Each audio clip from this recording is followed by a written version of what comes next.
ਸ਼ਲੋਕ ਮਹਿਲਾ ਤੀਜਾ। ਬ੍ਰਹਮ ਬਿੰਦਹਿ ਤੇ ਬ੍ਰਹਮਣਾ, ਜੇ ਚੱਲਹਿ ਸਤਿਗੁਰ ਭਾਏ। ਜਿਨ ਕੈ ਹਿਰਦੈ ਹਰ ਵਸੈ, ਹੋਮੈ ਰੋਗ ਗਵਾਏ। ਬਿੰਦਹਿ ਦਾ ਮਤਲਬ ਜੋ ਪਛਾਣਦੇ ਨੇ, ਯਾਨੀ ਸਾਂਝ ਪਾਉਂਦੇ ਨੇ, ਰੱਬੀ ਗੁਣਾਂ ਦੇ ਧਾਰਨੀ ਹੁੰਦੇ ਨੇ। ਬ੍ਰਹਮ ਦਾ ਮਤਲਬ ਅਕਾਲ ਪੁਰਖ ਪ੍ਰਭੂ, ਭਾਏ ਦਾ ਮਤਲਬ ਪਿਆਰ ਵਿੱਚ, ਚੱਲਹਿ ਦਾ ਮਤਲਬ ਜੀਵਨ ਸਫਰ ਵਿੱਚ ਤੁਰਦੇ ਨੇ, ਜੀਵਨ ਬਤੀਤ ਕਰਦੇ ਨੇ। ਤਾਂ ਗੁਰਦੇਵ ਪਾਤਸ਼ਾਹ ਜੀ ਸਮਝਾ ਰਹੇ ਹਨ ਕਿ ਉਹ ਮਨੁੱਖ ਹਨ ਅਸਲ ਬ੍ਰਾਹਮਣ, ਜਿਹੜੇ ਮਨੁੱਖ ਪ੍ਰਭੂ ਦੇ ਨਾਲ ਡੂੰਘੀ ਸਾਂਝ ਪਾਈ ਰੱਖਦੇ ਨੇ, ਜੋ ਮਨ ਬਚਨ ਕਰਮ ਕਰਕੇ ਰੱਬੀ ਗੁਣਾਂ ਦੇ ਧਾਰਨੀ ਹੁੰਦੇ ਨੇ। ਚੱਲੇ ਸਤਿਗੁਰ ਭਾਏ ਦਾ ਮਤਲਬ ਜੋ ਸਤਿਗੁਰ ਦੀ ਰਜ਼ਾ ਵਿੱਚ ਜੀਵਨ ਬਤੀਤ ਕਰਦੇ ਹਨ, ਗੁਰੂ ਦੇ ਦੱਸੇ ਰਾਹਾਂ ਤੇ ਚੱਲਦੇ ਨੇ, ਗੁਰੂ ਦੇ ਦਿੱਤੇ ਵੇ ਆਫ ਲਾਈਫ ਨੂੰ ਅਪਣਾ ਲੈਂਦੇ ਨੇ। ਯਾਨੀ ਜੋ ਗਿਆਨ ਗੁਰੂ ਦੀ ਅਗਵਾਈ ਵਿੱਚ ਚੱਲਦੇ, ਰੱਬੀ ਗੁਣਾਂ ਦੇ ਧਾਰਨੀ, ਰੱਬੀ ਗੁਣਾਂ ਦੇ ਨਾਲ ਆਪਣੀ ਸਾਂਝ ਪਾਈ ਰੱਖਦੇ ਨੇ, ਉਹ ਅਸਲੀ ਬ੍ਰਾਹਮਣ ਨੇ, ਉਹ ਉੱਚੇ ਨੇ, ਉਹ ਮਹਾਨ ਨੇ। ਤਾਂ ਇੱਥੇ ਇੱਕ ਤਾਂ ਇਨਸਾਨ ਨੂੰ ਮਹਾਨ ਹੋਣ ਦਾ ਰਾਸਤਾ ਦਿੱਤਾ ਜਾ ਰਿਹਾ ਹੈ ਕਿ ਜੋ ਵੀ ਇਨਸਾਨ ਰੱਬੀ ਗੁਣਾਂ ਨਾਲ ਜੁੜੇਗਾ, ਗੁਰੂ ਦੇ ਦੱਸੇ ਰਾਹ ਤੇ ਚੱਲੇਗਾ, ਉਹ ਇਨਸਾਨ ਪ੍ਰਭੂ ਵਰਗਾ ਹੋ ਜਾਏਗਾ। ਤੇ ਦੂਜੀ ਗੱਲ, ਇੱਥੇ ਜਾਤੀਵਾਦ ਦਾ ਪੂਰਨ ਤੌਰ ਤੇ ਖੰਡਨ ਹੈ ਕਿ ਜਾਤ ਕਰਕੇ ਕੋਈ ਵੀ ਬੰਦਾ ਉੱਚਾ ਨਹੀਂ ਹੈ, ਜਾਤ ਕਰਕੇ ਕੋਈ ਵੀ ਨੀਵਾਂ ਨਹੀਂ ਹੈ। ਫੱਕੜ ਜਾਤੀ ਫੱਕੜ ਨਾਉ, ਇੱਥੇ ਜਾਤਾਂ ਪਾਤਾਂ ਦਾ ਕੋਈ ਇੱਥੇ ਰੋਲ ਨਹੀਂ, ਕੋਈ ਅਹਿਮੀਅਤ ਨਹੀਂ ਹੈ। ਅਸਲ ਦੇ ਅੰਦਰ ਉੱਚਾ ਸੁੱਚਾ ਇਨਸਾਨ ਉਹੀ ਹੈ ਜੋ ਰੱਬੀ ਗੁਣਾਂ ਦੇ ਨਾਲ ਜੁੜਿਆ ਹੋਇਆ ਹੈ। ਜਿਨ ਕੈ ਹਿਰਦੈ ਹਰ ਵਸੈ, ਹੋਮੈ ਰੋਗ ਗਵਾਏ। ਗੁਰੂ ਪਾਤਸ਼ਾਹ ਜੀ ਕਹਿੰਦੇ ਨੇ, ਜਿਨ੍ਹਾਂ ਦੇ ਹਿਰਦੇ ਦੇ ਅੰਦਰ ਪ੍ਰਭੂ ਵਸਦਾ ਹੈ, ਉਹਨਾਂ ਦੀ ਨਿਸ਼ਾਨੀ ਕੀ ਹੈ?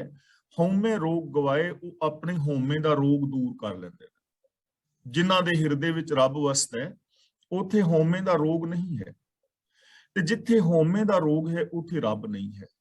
ਹਉਮੈ ਔਰ ਪ੍ਰਭੂ ਇਹ ਦੋਵੇਂ ਵਿਰੋਧੀ ਤੱਤ ਨੇ। ਜਿੱਥੇ ਰੱਬ ਹੈ ਉੱਥੇ ਹਉਮੈ ਨਹੀਂ, ਜਿੱਥੇ ਹਉਮੈ ਹੈ ਉੱਥੇ ਰੱਬ ਨਹੀਂ। ਜਿੱਥੇ ਚਾਨਣਾ ਹੈ ਉੱਥੇ ਹਨੇਰਾ ਨਹੀਂ, ਜਿੱਥੇ ਹਨੇਰਾ ਹੈ ਉੱਥੇ ਚਾਨਣਾ ਨਹੀਂ ਹੈ। ਗੁਰੂ ਜੀ ਦਾ ਪਾਵਨ ਬਚਨ ਵੀ ਹੈ, ਜਬ ਹਮ ਹੂਤੇ ਤਬ ਤੂੰ ਨਾਹੀ, ਅਬ ਤੂੰ ਹੀ ਮੈਂ ਨਾਹੀ। ਹਉਮੈ ਨਾਵੇਂ ਨਾਲ ਵਿਰੋਧ ਹੈ, ਦੋਏ ਨਾ ਵਸੈ ਇੱਕ ਠਾਏ। ਤਾਂ ਗੁਰੂ ਜੀ ਕਹਿੰਦੇ ਨੇ ਆਪਣੇ ਅੰਦਰੋਂ ਹਉਮੈ ਦਾ ਰੋਗ ਦੂਰ ਕਰਦੇ ਨੇ ਉਹ, ਔਰ ਆਪਣੇ ਹਿਰਦੇ ਦੇ ਅੰਦਰ ਸਦਾ ਪ੍ਰਭੂ ਨੂੰ ਵਸਾਈ ਰੱਖਦੇ ਨੇ। ਕੌਣ? ਜੋ ਉੱਚੇ ਔਰ ਮਹਾਨ ਲੋਕ ਨੇ, ਉਹੀ ਅਸਲ ਦੇ ਅੰਦਰ ਬ੍ਰਾਹਮਣ। ਗੁਣ ਰਵਹਿ ਗੁਣ ਸੰਗ੍ਰਹਿ, ਜੋਤੀ ਜੋਤ ਮਿਲਾਏ। ਰਵਹਿ ਦਾ ਮਤਲਬ ਹੁੰਦਾ ਹੈ ਚੇਤੇ ਕਰਨਾ, ਰਵਣਾ ਚੇਤੇ ਕਰਨਾ। ਰਵਹਿ ਦਾ ਮਤਲਬ ਚੇਤੇ ਕਰਦੇ ਨੇ। ਸੰਗ੍ਰਹਿ ਹੈ ਤੋਂ ਭਾਵ ਹੈ ਇਕੱਠਾ ਕਰਦੇ ਨੇ, ਆਪਣੇ ਹਿਰਦੇ ਵਿੱਚ ਵਸਾਉਂਦੇ ਨੇ। ਜੋਤੀ ਜੋਤ ਮਿਲਾਏ ਦਾ ਮਤਲਬ ਪ੍ਰਭੂ ਦੀ ਜੋਤ ਵਿੱਚ ਆਪਣੀ ਜੋਤ ਮਿਲਾਉਂਦੇ ਨੇ, ਭਾਵ ਰੱਬੀ ਸੋਚ ਦੇ ਅੰਦਰ ਆਪਣੀ ਸੋਚ ਨੂੰ ਉਹ ਮਿਲਾ ਦਿੰਦੇ ਨੇ। ਤਾਂ ਗੁਰੂ ਪਾਤਸ਼ਾਹ ਜੀ ਕਹਿੰਦੇ ਨੇ ਅਸਲ ਦੇ ਅੰਦਰ ਉਹ ਇਨਸਾਨ ਹੀ ਉੱਚਾ ਹੈ, ਉਹ ਇਨਸਾਨ ਹੀ ਮਹਾਨ ਹੈ, ਉਹ ਇਨਸਾਨ ਹੀ ਅਸਲ ਦੇ ਅੰਦਰ ਬ੍ਰਾਹਮਣ ਹੈ, ਜੋ ਇਨਸਾਨ ਰੱਬੀ ਗੁਣਾਂ ਨੂੰ ਆਪਣੀ ਯਾਦ ਵਿੱਚ ਵਸਾਉਂਦਾ ਹੈ, ਰੱਬੀ ਗੁਣਾਂ ਦਾ ਸੰਗ੍ਰਹਿਣ ਕਰਦਾ ਹੈ, ਔਰ ਆਪਣੀ ਸੋਚ ਨੂੰ ਰੱਬ ਦੀ ਸੋਚ ਵਿੱਚ ਮਿਲਾ ਦਿੰਦਾ ਹੈ। ਉਹੀ ਅਸਲ ਦੇ ਅੰਦਰ ਬ੍ਰਾਹਮਣ ਹੈ, ਉਹੀ ਉੱਚਾ ਸੁੱਚਾ ਹੈ। ਜਾਤ ਕਰਕੇ ਕੋਈ ਉੱਚਾ ਔਰ ਨੀਵਾਂ ਨਹੀਂ ਹੈ। ਅਗਲਾ ਬਚਨ ਗੁਰਦੇਵ ਜੀ ਕਰ ਰਹੇ ਨੇ, ਇਸ ਯੁਗ ਮਹਿ ਵਿਰਲੇ ਬ੍ਰਾਹਮਣ, ਬ੍ਰਹਮ ਬਿੰਦਹਿ ਚਿਤ ਲਾਏ। ਯੁਗ ਮਹਿ ਦਾ ਮਤਲਬ ਇਸ ਜਗਤ ਵਿੱਚ, ਮਨੁੱਖਾ ਜੀਵਨ ਵਿੱਚ। ਲਾਏ ਦਾ ਮਤਲਬ ਲਾ ਕੇ। ਗੁਰੂ ਜੀ ਕਹਿੰਦੇ ਨੇ ਇਸ ਮਨੁੱਖਾ ਜੀਵਨ ਵਿੱਚ ਇਹੋ ਜਿਹੇ ਬ੍ਰਾਹਮਣ ਵਿਰਲੇ ਹੁੰਦੇ ਨੇ, ਜੋ ਮਨ ਲਾ ਕੇ ਪ੍ਰਭੂ ਦੇ ਨਾਲ ਡੂੰਘੀ ਸਾਂਝ ਪਾਈ ਰੱਖਦੇ ਨੇ। ਇਸ ਜਗਤ ਅੰਦਰ ਵਿਰਲੇ ਐਸੇ ਬ੍ਰਾਹਮਣ ਨੇ। ਬ੍ਰਾਹਮਣ ਦਾ ਮਤਲਬ ਇਹ ਨਹੀਂ ਜੋ ਕਿਸੇ ਜਾਤ ਦੇ ਅੰਦਰ ਪੈਦਾ ਹੋਇਆ ਹੈ। ਗੁਰਮਤ ਜਾਤੀਵਾਦ ਦਾ ਪੂਰਨ ਤੌਰ ਤੇ ਖੰਡਨ ਕਰਦੀ ਹੈ। ਇੱਥੇ ਤਾਂ ਅਵਲ ਅੱਲਾਹ ਨੂਰ ਉਪਾਇਆ, ਕੁਦਰਤ ਕੇ ਸਭ ਬੰਦੇ, ਏਕ ਨੂਰ ਤੇ ਸਭ ਜਗ ਉਪਜਿਆ, ਕੌਣ ਭਲੇ ਕੋ ਮੰਦੇ। ਇੱਥੇ ਤਾਂ ਏਕ ਪਿਤਾ ਏਕਸ ਕੇ ਹਮ ਬਾਰਿਕ, ਤੂੰ ਮੇਰਾ ਗੁਰਹਾਈ ਦੀ ਭਾਵਨਾ ਹੈ। ਜਿਵੇਂ ਗੁਰੂ ਪਾਤਸ਼ਾਹ ਜੀ ਪਾਵਨ ਬਾਣੀ ਵਿੱਚ ਹੋਰ ਥਾਂ ਬਚਨ ਕਰਦੇ ਨੇ, ਜਗ ਮਹਿ ਉੱਤਮ ਕਾਂਢੀਐ, ਵਿਰਲੇ ਕਈ ਕੇ। ਤੇ ਇੱਥੇ ਵੀ ਉਹੀ ਬਚਨ ਕਰ ਰਹੇ ਨੇ, ਇਸ ਯੁਗ ਮਹਿ ਵਿਰਲੇ ਬ੍ਰਾਹਮਣ। ਉੱਥੇ ਉੱਤਮ ਕਿਆ ਹੈ, ਇੱਥੇ ਬ੍ਰਾਹਮਣ ਕਿਆ ਹੈ। ਯਾਨੀ ਇਸ ਜਗਤ ਦੇ ਅੰਦਰ ਵਿਰਲੇ ਵਿਰਲੇ ਐਸੇ ਇਨਸਾਨ ਹਨ ਜੋ ਰੱਬੀ ਗੁਣਾਂ ਦੇ ਨਾਲ ਆਪਣੀ ਸਾਂਝ ਪਾਈ ਰੱਖਦੇ ਨੇ, ਆਪਣੇ ਹਿਰਦੇ ਦੇ ਅੰਦਰ, ਸੋਚ ਦੇ ਅੰਦਰ ਰੱਬੀ ਗੁਣਾਂ ਨੂੰ ਵਸਾਈ ਰੱਖਦੇ। ਨਾਨਕ ਜਿਨ ਕੋ ਨਦਰ ਕਰੇ ਹਰ ਸੱਚਾ, ਸੇ ਨਾਮ ਰਹੇ ਲਿਵ ਲਾਏ। ਗੁਰੂ ਪਾਤਸ਼ਾਹ ਜੀ ਕਹਿੰਦੇ ਨੇ ਕਿ हे ਨਾਨਕ ਆਖ, ਜਿਨ੍ਹਾਂ ਦੇ ਉੱਤੇ ਪ੍ਰਭੂ ਰਹਿਮਤ ਕਰਦਾ ਹੈ, ਉਹ ਆਪਣੀ ਲਿਵ ਦਾ ਮਤਲਬ ਲਗਨ, ਨਾਮ ਦਾ ਮਤਲਬ ਹੁਕਮ, ਯਾਨੀ ਰੱਬੀ ਸਿਫਤ ਸਲਾਹ, ਉਹ ਰੱਬੀ ਸਿਫਤ ਸਲਾਹ ਦੇ ਅੰਦਰ, ਰੱਬੀ ਹੁਕਮ ਦੇ ਅੰਦਰ ਆਪਣੀ ਲਿਵ, ਆਪਣੀ ਲਗਨ ਲਗਾਈ ਰੱਖਦੇ ਨੇ।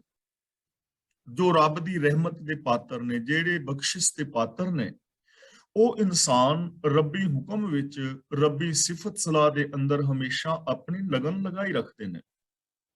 ਉਹਨਾਂ ਦੀ ਲਗਨ ਸਿਰਫ ਸ਼ੁਭ ਗੁਣਾਂ ਵਿੱਚ ਹੈ, ਸਕਾਰਾਤਮਕਤਾ ਵਿੱਚ ਹੈ, ਚੜ੍ਹਦੀ ਕਲਾ ਵਿੱਚ ਹੈ, ਰੱਬੀ ਰਜ਼ਾ ਦੇ ਅੰਦਰ ਉਹ ਬੜੇ ਪਿਆਰ ਦੇ ਨਾਲ ਚੱਲਦੇ ਨੇ। ਉਹਨਾਂ ਦੀ ਲਗਨ ਕਿਸੇ ਹੋਰ ਪਾਸੇ ਨਹੀਂ ਹੁੰਦੀ। ਮਹਿਲਾ ਤੀਜਾ, ਸਤਿਗੁਰੂ ਕੀ ਸੇਵ ਨਾ ਕੀਤੀਆ, ਸ਼ਬਦ ਨਾ ਲੱਗੋ ਭਾਉ। ਤਾਂ ਗੁਰੂ ਪਾਤਸ਼ਾਹ ਜੀ ਕਹਿੰਦੇ ਨੇ, ਸੇਵ ਨਾ ਕੀਤੀਆ ਦਾ ਮਤਲਬ ਜੋ ਰੱਬੀ, ਜੋ ਗੁਰੂ ਦੇ ਦੱਸੇ ਰਾਹਾਂ ਤੇ ਨਹੀਂ ਤੁਰਿਆ। ਸੇਵਾ ਕਰਨੀ ਦਾ ਮਤਲਬ ਗੁਰੂ ਦੇ ਦੱਸੇ ਰਾਹਾਂ ਤੇ ਤੁਰਨਾ। ਯਾਨੀ ਰਾਜਨੀਤਿਕ, ਧਾਰਮਿਕ, ਆਰਥਿਕ, ਸਮਾਜਿਕ, ਸਰੀਰਕ, ਮਾਨਸਿਕ, ਬੌਧਿਕ, ਆਤਮਿਕ, ਪਰਿਵਾਰਕ, ਵਿਵਹਾਰਕ ਤੌਰ ਤੇ ਗੁਰੂ ਦੇ ਦੱਸੇ ਰਾਹਾਂ ਤੇ ਤੁਰਨਾ। ਗਿਆਨ ਗੁਰੂ ਦੀ ਅਗਵਾਈ ਵਿੱਚ ਜ਼ਿੰਦਗੀ ਜੀਣੀ, ਗੁਰੂ ਦੇ ਦਿੱਤੇ ਵੇ ਆਫ ਲਾਈਫ ਨੂੰ ਅਪਣਾਉਣਾ। ਤੇ ਸ਼ਬਦ ਦਾ ਮਤਲਬ ਇੱਥੇ ਹੈ ਉਪਦੇਸ਼। ਸ਼ਬਦ ਦਾ ਮਤਲਬ ਉਪਦੇਸ਼, ਗੁਰੂ ਦੀ ਵਿਚਾਰਧਾਰਾ।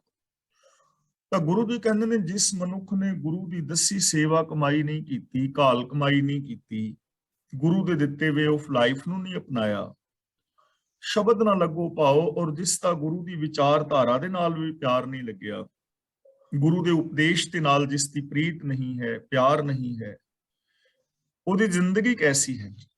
ਤਾਂ ਗੁਰੂ ਜੀ ਕਹਿੰਦੇ ਨੇ, ਹਉਮੈ ਰੋਗ ਕਮਾਵਣਾ, ਅਤ ਦੀਰਘ ਬਹੁ ਸੁਆਓ।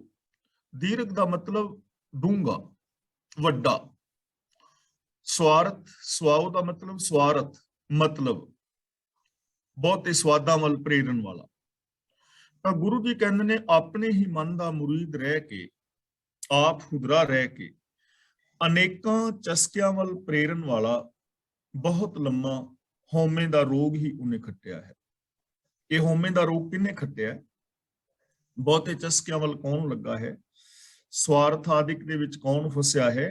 ਉਹ ਇਨਸਾਨ ਜਿਸ ਨੇ ਸਤਿਗੁਰ ਕੀ ਸੇਵ ਨਾ ਕੀਤੀ, ਸ਼ਬਦ ਨਾ ਲੱਗੋ ਪਾਓ, ਜੋ ਗੁਰੂ ਦੇ ਦੱਸੇ ਰਾਹਾਂ ਤੇ ਨਹੀਂ ਤੁਰਿਆ, ਜਿਸ ਦਾ ਗੁਰੂ ਦੀ ਵਿਚਾਰਧਾਰਾ, ਗੁਰੂ ਦੇ ਉਪਦੇਸ਼ ਗਿਆਨ ਦੇ ਨਾਲ ਪਿਆਰ ਨਹੀਂ ਲੱਗਿਆ, ਉਹ ਬਹੁਤ ਚਸਕਿਆਂ ਵੱਲ ਪ੍ਰੇਰਨ ਵਾਲਾ ਜੋ ਹਉਮੈ ਦਾ ਵੱਡਾ ਰੋਗ ਹੈ, ਦੀਰਘ ਰੋਗ ਹੈ, ਉਹਨੂੰ ਉਹਨੇ ਇਕੱਠਿਆ ਕੀਤਾ ਹੈ, ਉਹੀ ਖੱਟਿਆ ਹੈ। ਭਾਵ ਉਹ ਹਉਮੈ ਦੇ ਰੋਗ ਦੇ ਵਿੱਚ ਹਮੇਸ਼ਾ ਖਚਤ ਰਹਿੰਦਾ ਹੈ।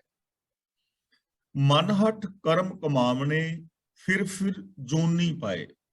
ਹਠ ਦਾ ਮਤਲਬ ਹਠ ਦੀ ਰਾਹੀਂ, ਮਨ ਹਠ ਦਾ ਮਤਲਬ ਆਪਣੇ ਮਨ ਦੇ ਆਸਰੇ, ਮਨ ਦੀ ਜਿੱਦ। ਜੋਨੀ ਦਾ ਮਤਲਬ ਇੱਥੇ ਹੈ ਪਸ਼ੂ ਬਿਰਤੀਆਂ। ਆਪਣੇ ਮਨ ਦੇ ਹੱਠ ਦੇ ਆਸਰੇ ਹੋਰ ਕਰਮ ਕਰਦੇ ਰਹਿਣ ਕਰਕੇ ਉਹ ਮਨੁੱਖ ਮੁੜ ਕੇ ਉਹਦੀ ਸੁਰਤ ਜਿਹੜੀ ਹੈ ਪਸ਼ੂ ਬਿਰਤੀਆਂ ਵਿੱਚ ਪੈਂਦੀ ਹੈ। ਫਿਰ ਜੋਨੀ ਪਾਏ ਦਾ ਮਤਲਬ ਪਸ਼ੂਆਂ ਵਾਲੇ ਸੁਭਾਅ ਦੇ ਅੰਦਰ ਉਹ ਪਿਆ ਰਹਿੰਦਾ ਹੈ, ਪਸ਼ੂ ਬਿਰਤੀਆਂ ਉਹਦੇ ਅੰਦਰ ਪ੍ਰਗਟ ਰਹਿੰਦੀਆਂ ਨੇ, ਉਹ ਪਸ਼ੂ ਬਿਰਤੀਆਂ ਦੇ ਵਿੱਚ ਹੀ ਪਿਆ ਰਹਿੰਦਾ ਹੈ ਮੁੜ ਕੇ। ਜਿਸ ਨੇ ਮਨ ਹਟ ਕਰਕੇ ਹੋਰ ਕਰਮ ਕੀਤੇ ਨੇ ਹਉਮੈ ਦੇ ਆਸਰੇ, ਗੁਰੂ ਦੇ ਦੱਸੇ ਰਾਹ ਤੇ ਨਹੀਂ ਤੁਰਿਆ, ਸਤ ਸੰਤੋਖ ਦਇਆ ਧਰਮ ਦਾ ਧਾਰਨੀ ਨਹੀਂ ਹੋਇਆ, ਮਾਨਸਿਕ ਤੌਰ ਤੇ ਆਪਣੀ ਮਾਨਸਿਕਤਾ ਨੂੰ ਉੱਚਾ ਨਹੀਂ ਕੀਤਾ, ਕਾਮਨ ਸੈਂਸ ਨਹੀਂ ਆਈ, ਤਾਂ ਗੁਰੂ ਜੀ ਕਹਿੰਦੇ ਨੇ ਉਹਦੀ ਜੋ ਸੁਰਤ ਹੈ, ਉਹਦੀ ਜੋ ਬਿਰਤੀ ਹੈ, ਮੁੜ ਕੇ ਪਸ਼ੂ ਦੁਨੀਆਂ ਵਿੱਚ ਪਈ ਜਾਂਦੀ ਹੈ।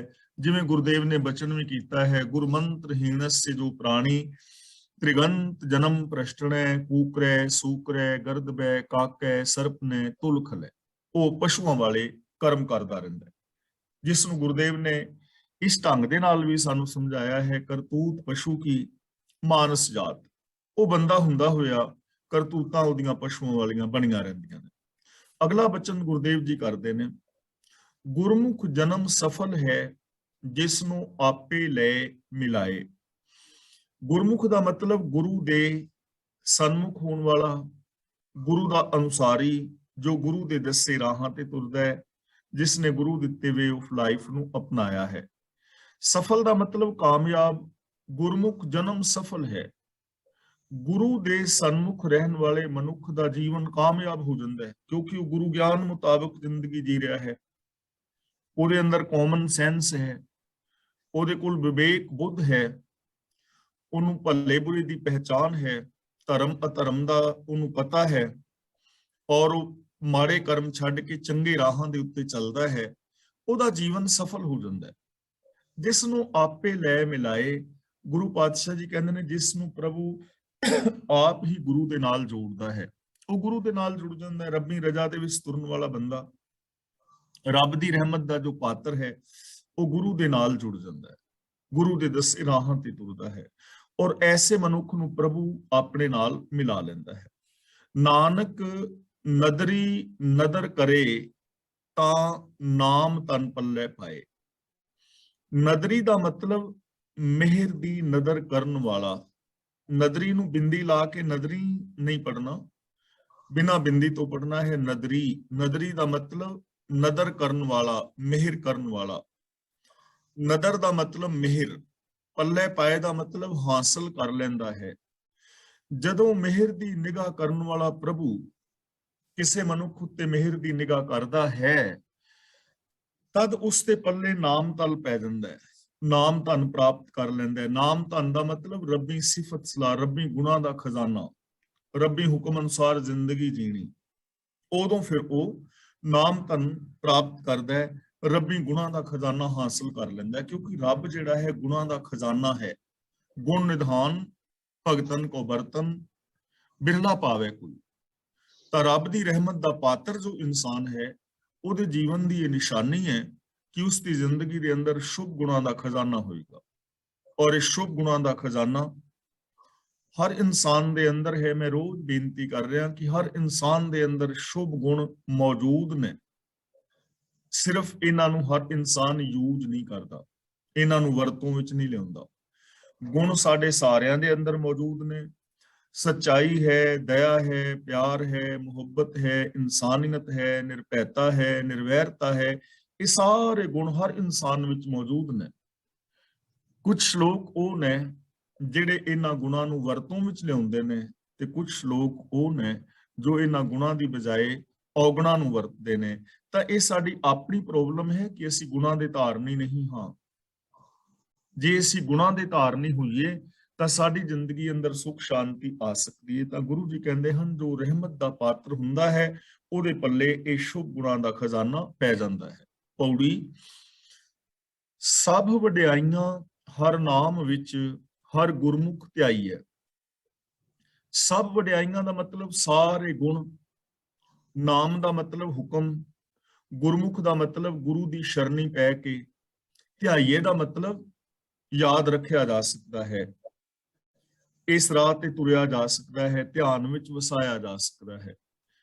ਤਾਂ ਸਭ ਵਡਿਆਈਆਂ ਹਰ ਨਾਮ ਵਿੱਚ, ਜਿੰਨੇ ਵੀ ਗੁਣ ਨੇ, ਜਿੰਨੀਆਂ ਵੀ ਵਡਿਆਈਆਂ ਨੇ, ਜੋ ਵੀ ਬਰਕਤਾਂ ਨੇ, ਉਹ ਸਭ ਰੱਬੀ ਹੁਕਮ ਦੇ ਵਿੱਚ। ਸਭ ਵਡਿਆਈਆਂ, ਵਡਿਆਈਆਂ ਦਾ ਮਤਲਬ ਸਾਰੇ ਗੁਣ, ਸਾਰੀਆਂ ਕਾਮਯਾਬੀਆਂ, ਸਾਰੇ ਸੁੱਖ। ਨਾਮ ਦਾ ਮਤਲਬ ਹੁਕਮ, ਸਾਰੀਆਂ ਵਡਿਆਈਆਂ, ਸਾਰੀਆਂ ਬਰਕਤਾਂ ਹੁਕਮ ਦੇ ਵਿੱਚ ਨੇ। ਔਰ ਜੋ ਹੁਕਮ ਹੈ ਹਰ ਗੁਰਮੁਖ ਧਿਆਈਏ। ਗੁਰੂ ਦੇ ਦੱਸੇ ਰਾਹ ਤੇ ਚੱਲ ਕੇ ਹੁਕਮ ਵਿੱਚ ਧਿਆਨ ਲਾਇਆ ਜਾ ਸਕਦਾ ਹੈ, ਜਾਂ ਹੁਕਮ ਨੂੰ ਧਿਆਨ ਵਿੱਚ ਰੱਖਿਆ ਜਾ ਸਕਦਾ ਹੈ, ਜਾਂ ਹੁਕਮ ਅਨੁਸਾਰ ਜ਼ਿੰਦਗੀ ਜੀਵੀ ਜਾ ਸਕਦੀ ਹੈ। ਗੁਰੂ ਦੇ ਗਿਆਨ ਰਾਹੀਂ ਸਾਨੂੰ ਹੁਕਮ ਦੀ ਸਮਝ ਪੈਂਦੀ ਹੈ। ਔਰ ਸਾਰੀਆਂ ਵਡਿਆਈਆਂ ਹੁਕਮ ਵਿੱਚ ਨੇ। ਹੁਕਮ ਦਾ ਮਤਲਬ ਆਰਡਰ ਨਹੀਂ ਹੈ, ਹੁਕਮ ਦਾ ਮਤਲਬ ਰਜ਼ਾ ਪਾਣਾ, ਸਿਸਟਮ, ਜੋ ਲਾ ਆਫ ਨੇਚਰ ਹੈ, ਜੋ ਪ੍ਰਭੂ ਦੇ ਬਣਾਏ ਕੁਦਰਤ ਦੇ ਕਾਨੂੰਨ ਨੇ। ਸਾਰੇ ਗੁਣ ਰਜਾ ਦੇ ਵਿੱਚ ਤੁਰਨ ਦੇ ਨਾਲ ਨੇ। ਰਜਾ ਤੋਂ ਉਲਟ ਚਲੋਗੇ ਕਿਤੇ ਵੀ ਸਫਲਤਾ ਨਹੀਂ ਹੈ। ਇਹ ਗੱਲ ਅਸੀਂ ਹਰ ਰੋਜ਼ ਵਿਚਾਰ ਰਹੇ ਹਾਂ। ਜਿੰਨੇ ਵੀ ਸੁੱਖ ਨੇ, ਆਰਾਮ ਨੇ, ਕਾਮਯਾਬੀਆਂ ਨੇ, ਉਹ ਸਿਸਟਮ ਦੇ ਅੰਦਰ ਤੁਰਨ ਵਿੱਚ ਨੇ। ਹਰ ਚੀਜ਼ ਵਾਸਤੇ ਕੁਝ ਰਿਕੁਆਇਰਮੈਂਟਸ ਹੁੰਦੀਆਂ ਨੇ। ਜਿਹੜਾ ਬੰਦਾ ਉਹ ਰਿਕੁਆਇਰਮੈਂਟ ਪੂਰੀ ਕਰਦਾ ਹੈ ਉਹਨੂੰ ਕਾਮਯਾਬੀ ਮਿਲ ਜਾਂਦੀ ਹੈ। ਹੁਣ ਰੇਸ ਹੈ ਨਾ, ਰੇਸ ਦੇ ਵਿੱਚ ਜਿੱਤਣਾ ਹੈ ਤਾਂ ਫਸਟ ਕੌਣ ਆਏਗਾ? ਰੇਸ ਵਿੱਚ 10 ਬੰਦੇ 15 ਬੰਦੇ ਦੌੜ ਰਹੇ ਨੇ ਤਾਂ ਉਹਨਾਂ ਚੋਂ ਪਹਿਲਾ ਦਰਜਾ ਕਿਹਨੂੰ ਮਿਲੇਗਾ? ਜਿਹੜਾ ਸਭ ਤੋਂ ਪਹਿਲਾਂ ਆਪਣੀ ਮੰਜ਼ਿਲ ਦੇ ਉੱਤੇ ਪਹੁੰਚ ਜਾਏਗਾ, ਜਿਹੜਾ ਅਖੀਰਲੀ ਲਾਈਨ ਤੇ ਸਭ ਤੋਂ ਪਹਿਲਾਂ ਪੈਰ ਰੱਖ ਦੇਵੇਗਾ। ਤਾਂ ਰਿਕੁਆਇਰਮੈਂਟ ਹੈ ਨਾ, ਉਹਦੇ ਵਾਸਤੇ ਕਿਸੇ ਤੇ ਕੋਈ ਬੈਨ ਨਹੀਂ ਹੈ। ਜੋ ਵੀ ਉਸ ਰਿਕੁਆਇਰਮੈਂਟ ਨੂੰ ਪੂਰਾ ਕਰੇਗਾ ਉਹ ਫਸਟ ਆ ਜਾਏਗਾ। ਇਸੇ ਤਰ੍ਹਾਂ ਜੇ ਕਿਸੇ ਨੇ ਡਾਕਟਰ, ਇੰਜੀਨੀਅਰ, ਵਿਗਿਆਨਿਕ ਬਣਨਾ ਹੈ ਤਾਂ ਉਹਦੇ ਵਾਸਤੇ ਰਿਕੁਆਇਰਮੈਂਟ ਹੈ। ਉਹ ਸਕੂਲ ਵਿੱਚ ਜਾਏਗਾ, ਪੜ੍ਹੇਗਾ, ਉਹ ਕੋਰਸ ਕਰੇਗਾ ਤਾਂ ਸਟੈਪ ਬਾਈ ਸਟੈਪ ਆਪਣੀ ਮੰਜ਼ਿਲ ਤੇ ਪਹੁੰਚ ਜਾਏਗਾ। ਇਸੇ ਤਰ੍ਹਾਂ ਜੀਵਨ ਦੇ ਅੰਦਰ ਅਸੀਂ ਖੁਸ਼ੀਆਂ ਹਾਸਲ ਕਰਨੀਆਂ ਨੇ, ਸੁਖੀ ਜਾਂ ਸ਼ਾਂਤ ਰਹਿਣਾ ਹੈ ਤਾਂ ਉਹਦੇ ਵਾਸਤੇ ਰਿਕੁਆਇਰਮੈਂਟਸ ਨੇ। ਹੁਕਮ, ਰਜ਼ਾ, ਭਾਣਾ, ਰਿਕੁਆਇਰਮੈਂਟ। ਜੋ ਵੀ ਅਸੀਂ ਸੱਚ ਬੋਲਣਾ ਹੈ, ਪ੍ਰੇਮ ਦੇ ਨਾਲ ਰਹਿਣਾ ਹੈ ਤਾਂ ਇਹ ਕਰਮ ਜੋ ਕਰੇਗਾ ਉਹਦੀ ਜ਼ਿੰਦਗੀ ਅੰਦਰ ਖੁਸ਼ੀਆਂ ਨੇ। ਯਾਨੀ ਹਰ ਕਾਮਯਾਬੀ, ਹਰ ਸੁੱਖ ਰੱਬੀ ਰਜ਼ਾ ਵਿੱਚ ਹੈ, ਭਾਣੇ ਵਿੱਚ ਹੈ, ਹੁਕਮ ਵਿੱਚ ਹੈ। ਹੁਕਮ ਤੋਂ ਬਾਹਰ ਚੱਲ ਕੇ ਕੁਝ ਨਹੀਂ ਹੈ, ਸਿਸਟਮ ਤੋਂ ਬਾਹਰ ਚੱਲ ਕੇ ਕੁਝ ਨਹੀਂ ਹੈ। ਤੇ ਇਸ ਹੁਕਮ ਦੀ ਸਮਝ ਜਿਹੜੀ ਹੈ ਨਾ ਉਹ ਗੁਰੂ ਰਾਹੀਂ ਆਉਂਦੀ ਹੈ। ਹਰ ਗੁਰਮੁਖ ਧਿਆਈਏ ਦਾ ਮਤਲਬ ਗੁਰੂ ਰਾਹੀਂ ਇਸ ਹੁਕਮ ਨੂੰ ਸਮਝਿਆ ਜਾ ਸਕਦਾ ਹੈ, ਯਾਦ ਰੱਖਿਆ ਜਾ ਸਕਦਾ ਹੈ, ਧਿਆਨ ਵਿੱਚ ਵਸਾਇਆ ਜਾ ਸਕਦਾ ਹੈ, ਜਾਂ ਰੱਬੀ ਹੁਕਮ ਸਾਡੇ ਧਿਆਨ ਵਿੱਚ ਟਿਕਦਾ ਹੈ। ਉਹਦੇ ਵਾਸਤੇ ਸਾਨੂੰ ਗੁਰੂ ਦੇ ਗਿਆਨ ਦੀ ਲੋੜ ਪਵੇਗੀ। ਜੇ ਵਸਤ ਮੰਗੀ ਹੈ ਸਾਈ ਪਾਈ ਹੈ, ਜੇ ਨਾਮ ਚਿਤ ਲਾਈ ਹੈ। ਜੇ ਵਸਤ ਮੰਗੀਏ, ਜੇ ਵਸਤ ਦਾ ਮਤਲਬ ਜਿਹੜੀ ਚੀਜ਼ ਮੰਗੀਏ ਦਾ ਮਤਲਬ ਜੋ ਸਾਨੂੰ ਲੋੜੀਦੀ ਹੈ, ਚਾਹੀਦੀ ਹੈ। ਸਾਈ ਪਾਈ ਹੈ, ਉਹੀ ਵਸਤੂ ਪਾ ਲਈਦੀ ਹੈ। ਜੇ ਨਾਮ ਚਿਤ ਲਾਈ ਹੈ, ਚਿਤ ਦਾ ਮਤਲਬ ਸੁਰਤ, ਲਗਨ। ਨਾਮ ਦਾ ਮਤਲਬ ਨਾਮ ਵਿੱਚ, ਹੁਕਮ ਵਿੱਚ। ਤਾਂ ਗੁਰੂ ਜੀ ਕਹਿੰਦੇ ਨੇ ਜੇ ਪ੍ਰਭੂ ਦੇ ਹੁਕਮ ਦੇ ਅੰਦਰ ਲਗਨ ਜੋੜੀ ਰੱਖੀਏ, ਸੁਰਤ ਜੋੜੀ ਰੱਖੀਏ, ਹੁਕਮ ਅਨੁਸਾਰ ਜ਼ਿੰਦਗੀ ਜੀਵੀਏ ਤਾਂ ਜਿਹੜੀ ਵੀ ਚੀਜ਼ ਮੰਗੀ ਜਾਂਦੀ ਹੈ ਉਹ ਚੀਜ਼ ਮਿਲ ਜਾਂਦੀ ਹੈ। ਜੋ ਵੀ ਚੀਜ਼ ਮੰਗਣੀ ਹੈ, ਮੰਗੀ ਜਾਂਦੀ ਹੈ। ਜੋ ਚੀਜ਼ ਚਾਹੀਦੀ ਹੈ, ਲੋੜੀਏ ਦਾ ਮਤਲਬ ਜਿਹੜੀ ਚਾਹੀਦੀ ਹੈ, ਤੇ ਮੰਗੀਏ ਦਾ ਮਤਲਬ ਜੋ ਅਸੀਂ ਮੰਗਦੇ ਹਾਂ, ਜੋ ਅਸੀਂ ਚਾਹੁੰਦੇ ਹਾਂ, ਉਹ ਚੀਜ਼ ਮਿਲ ਜਾਏਗੀ ਜੇ ਹੁਕਮ ਦੇ ਅੰਦਰ ਚਿੱਤ ਲਗਾਇਆ ਜਾਏ, ਸਿਸਟਮ ਨੂੰ ਫੋਲੋ ਕੀਤਾ ਜਾਏ, ਰਜ਼ਾ ਦੇ ਵਿੱਚ ਤੁਰਿਆ ਜਾਏ। ਹੁਣ ਮੰਨ ਲਓ ਅਸੀਂ ਮਾਨਸਿਕ ਸ਼ਾਂਤੀ ਚਾਹੁੰਦੇ ਹਾਂ ਕਿ ਅਸੀਂ ਮਾਨਸਿਕ ਤੌਰ ਤੇ ਸ਼ਾਂਤ ਹੋਈਏ, ਸਾਡੇ ਜੀਵਨ ਵਿੱਚ ਮਾਨਸਿਕ ਪਰੇਸ਼ਾਨੀ ਕੋਈ ਨਾ ਆਵੇ। ਤਾਂ ਹੁਣ ਮਾਨਸਿਕ ਸ਼ਾਂਤੀ ਪ੍ਰਾਪਤ ਕਰਨ ਵਾਸਤੇ ਸਿਸਟਮ ਹੈ ਨਾ, ਹੁਕਮ ਹੈ ਨਾ, ਕਿ ਅਸੀਂ ਈਰਖਾ, ਦਵੇਸ਼, ਵੈਰ, ਵਿਰੋਧ, ਹੰਕਾਰ ਜਾਂ ਮਤਲਬ ਸੈਲਫਿਸ਼ਨੈਸ ਹੈ, ਮੋਹ ਵਗੈਰਾ ਹੈ, ਇਹਨਾਂ ਤੋਂ ਉਤਾਂ ਉੱਠ ਜਾਈਏ, ਆਪਣੇ ਮਨ ਅੰਦਰ ਸੱਚਾਈ, ਦਇਆ, ਪਿਆਰ, ਮੁਹੱਬਤ ਨੂੰ ਵਸਾ ਲਈਏ ਤਾਂ ਇਹ ਸ਼ਾਂਤੀ ਮਿਲ ਜਾਏਗੀ। ਤੇ ਜੇ ਕੋਈ ਕਹੇ ਕਿ ਮੈਂ ਕ੍ਰੋਧ ਵੀ ਕਰਾਂ, ਲੋਭ ਵੀ ਕਰਾਂ, ਮੋਹ ਵੀ, ਤੇ ਫਿਰ ਮੈਨੂੰ ਸ਼ਾਂਤੀ ਮਿਲੇ, ਐਸਾ ਨਹੀਂ ਨਾ ਹੋ ਸਕਦਾ। ਸ਼ਾਂਤੀ ਮਿਲ ਸਕਦੀ ਹੈ ਜੇ ਉਸ ਹੁਕਮ ਨੂੰ ਫੋਲੋ ਕੀਤਾ ਜਾਏ। ਮੰਨ ਲਓ ਜੇ ਕੋਈ ਬੰਦਾ ਮਕਾਨ ਬਣਾਉਣਾ ਚਾਹੁੰਦਾ ਹੈ ਤਾਂ ਮਕਾਨ ਉਹ ਬਣਾ ਸਕਦਾ ਹੈ ਜੇ ਹੁਕਮ ਦੇ ਵਿੱਚ ਚਿੱਤ ਜੋੜੇ। ਹੁਕਮ ਦਾ ਮਤਲਬ ਸਿਸਟਮ, ਰਜ਼ਾ ਪਾਣਾ, ਨਿਯਮ।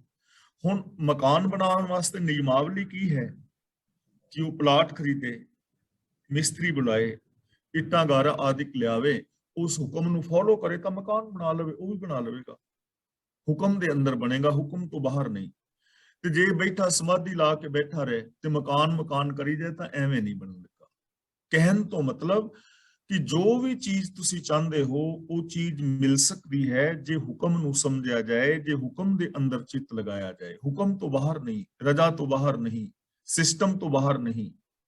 ਤਾਂ ਇੱਥੇ ਵੀ ਸਾਨੂੰ ਗੁਰੂ ਪਾਤਸ਼ਾਹ ਜੀ ਸਮਝਾ ਰਹੇ ਨੇ ਕਿ ਸਭ ਕੁਝ ਪੋਸੀਬਲ ਹੈ, ਇੰਪੋਸੀਬਲ ਕੁਝ ਨਹੀਂ ਹੈ। ਸਿਰਫ ਜ਼ਰੂਰਤ ਹੈ ਕਿ ਉਹ ਰਿਕੁਆਇਰਮੈਂਟ ਤੁਹਾਨੂੰ ਪੂਰੀ ਕਰਨੀ ਪਵੇਗੀ, ਉਸ ਹੁਕਮ ਅਨੁਸਾਰ ਚੱਲਣਾ ਪਵੇਗਾ, ਉਹਨਾਂ ਨਿਯਮਾਂ ਨੂੰ ਫੋਲੋ ਕਰਨਾ ਪਵੇਗਾ। ਜੋ ਵੀ ਚੀਜ਼ ਚਾਹੁੰਦੇ ਹੋ ਉਸ ਵਸਤੂ ਦੀ ਪ੍ਰਾਪਤੀ ਵਾਸਤੇ ਜੋ ਨਿਯਮ ਨੇ ਉਹਨਾਂ ਨੂੰ ਜੋ ਫੋਲੋ ਕਰੇਗਾ ਉਹ ਚੀਜ਼ ਪਾ ਲਵੇਗਾ। ਗੁਹਜ ਗੱਲ ਜੀ ਕੀ ਕੀਚੈ ਸਤਿਗੁਰੂ ਪਾਸ ਤਾਂ ਸਰਬ ਸੁਖ ਪਾਈਐ। ਇਹ ਜੋ ਗੱਲ ਸ਼ਬਦ ਹੈ ਇਹਨੂੰ ਪੋਲਾ ਗੱਲ ਨਹੀਂ ਪੜਨਾ, ਗੱਗੇ ਤੇ ਅੱਧਕ ਲਾ ਕੇ ਪੜਾਂਗੇ ਗੱਲ। ਗੱਲ ਦਾ ਮਤਲਬ ਜੋ ਅਸੀਂ ਗੱਲਬਾਤ ਕਰਦੇ ਹਾਂ, ਗੁਹਜ ਦਾ ਮਤਲਬ ਗੁੱਝੀ, ਜੋ ਸਾਡੇ ਦਿਲ ਦੀ ਭਾਵਨਾ ਹੈ, ਅੰਦਰਲੀ ਗੱਲ, ਜੋ ਦਿਲ ਦੀ ਕੁੰਡੀ ਹੈ, ਜੋ ਸਾਡੇ ਦਿਲ ਦੀ ਚਾਹਤ ਹੈ, ਜੋ ਸਾਡੇ ਦਿਲ ਦੀ ਕੋਈ ਤਕਲੀਫ ਹੈ। ਜੀ ਕੀ ਦਾ ਮਤਲਬ ਦਿਲ ਦੀ, ਕੀਚੇ ਦਾ ਮਤਲਬ ਕੀਤੀ ਜਾਏ, ਸਰਬ ਸੁਖ ਦਾ ਮਤਲਬ ਹਰੇਕ ਕਿਸਮ ਦਾ ਸੁਖ। ਤਾਂ ਗੁਰੂ ਜੀ ਕਹਿੰਦੇ ਨੇ, ਜੇਕਰ ਬੰਦਾ ਆਪਣੇ ਦਿਲ ਦੀ ਗੁੱਝੀ ਬਾਤ ਗੁਰੂ ਕੋਲ ਕਰੇ, ਗੁਰੂ ਅੱਗੇ ਖੋਲੇ, ਦੱਸੇ, ਤਾਂ ਸਰਬ ਸੁਖ ਪਾਈਏ, ਤਾਂ ਹਰ ਕਿਸਮ ਦਾ ਸੁਖ ਮਿਲ ਜਾਂਦਾ। ਇਸ ਲਈ ਗੁਰੂ ਜੀ ਨੇ ਸਾਨੂੰ ਬਾਰ-ਬਾਰ ਕਿਹਾ ਹੈ ਨਾ, ਹੁਕਮ ਕੀਤਾ ਹੈ, ਕੀਤਾ ਲੋੜੀਏ ਕੰਮ ਸੋ ਹਰ ਪੈ ਆਖੀਐ। ਜਿਹੜਾ ਕਾਰਜ ਕਰਨਾ ਹੈ ਰੱਬ ਕੋਲ ਆਖੋ। ਕਾਰਜ ਦੇ ਸਵਾਰ ਸਤਿਗੁਰ ਸਚ ਸਾਖੀ ਹੈ। ਸਾਖੀ ਦਾ ਮਤਲਬ ਸੱਚੀ ਸਿੱਖਿਆ। ਗੁਰੂ ਦੀ ਸੱਚੀ ਸਿੱਖਿਆ ਰਾਹੀਂ ਉਹ ਤੁਹਾਡਾ ਹਰ ਕਾਰਜ ਸਵਾਰ ਦੇਵੇਗਾ।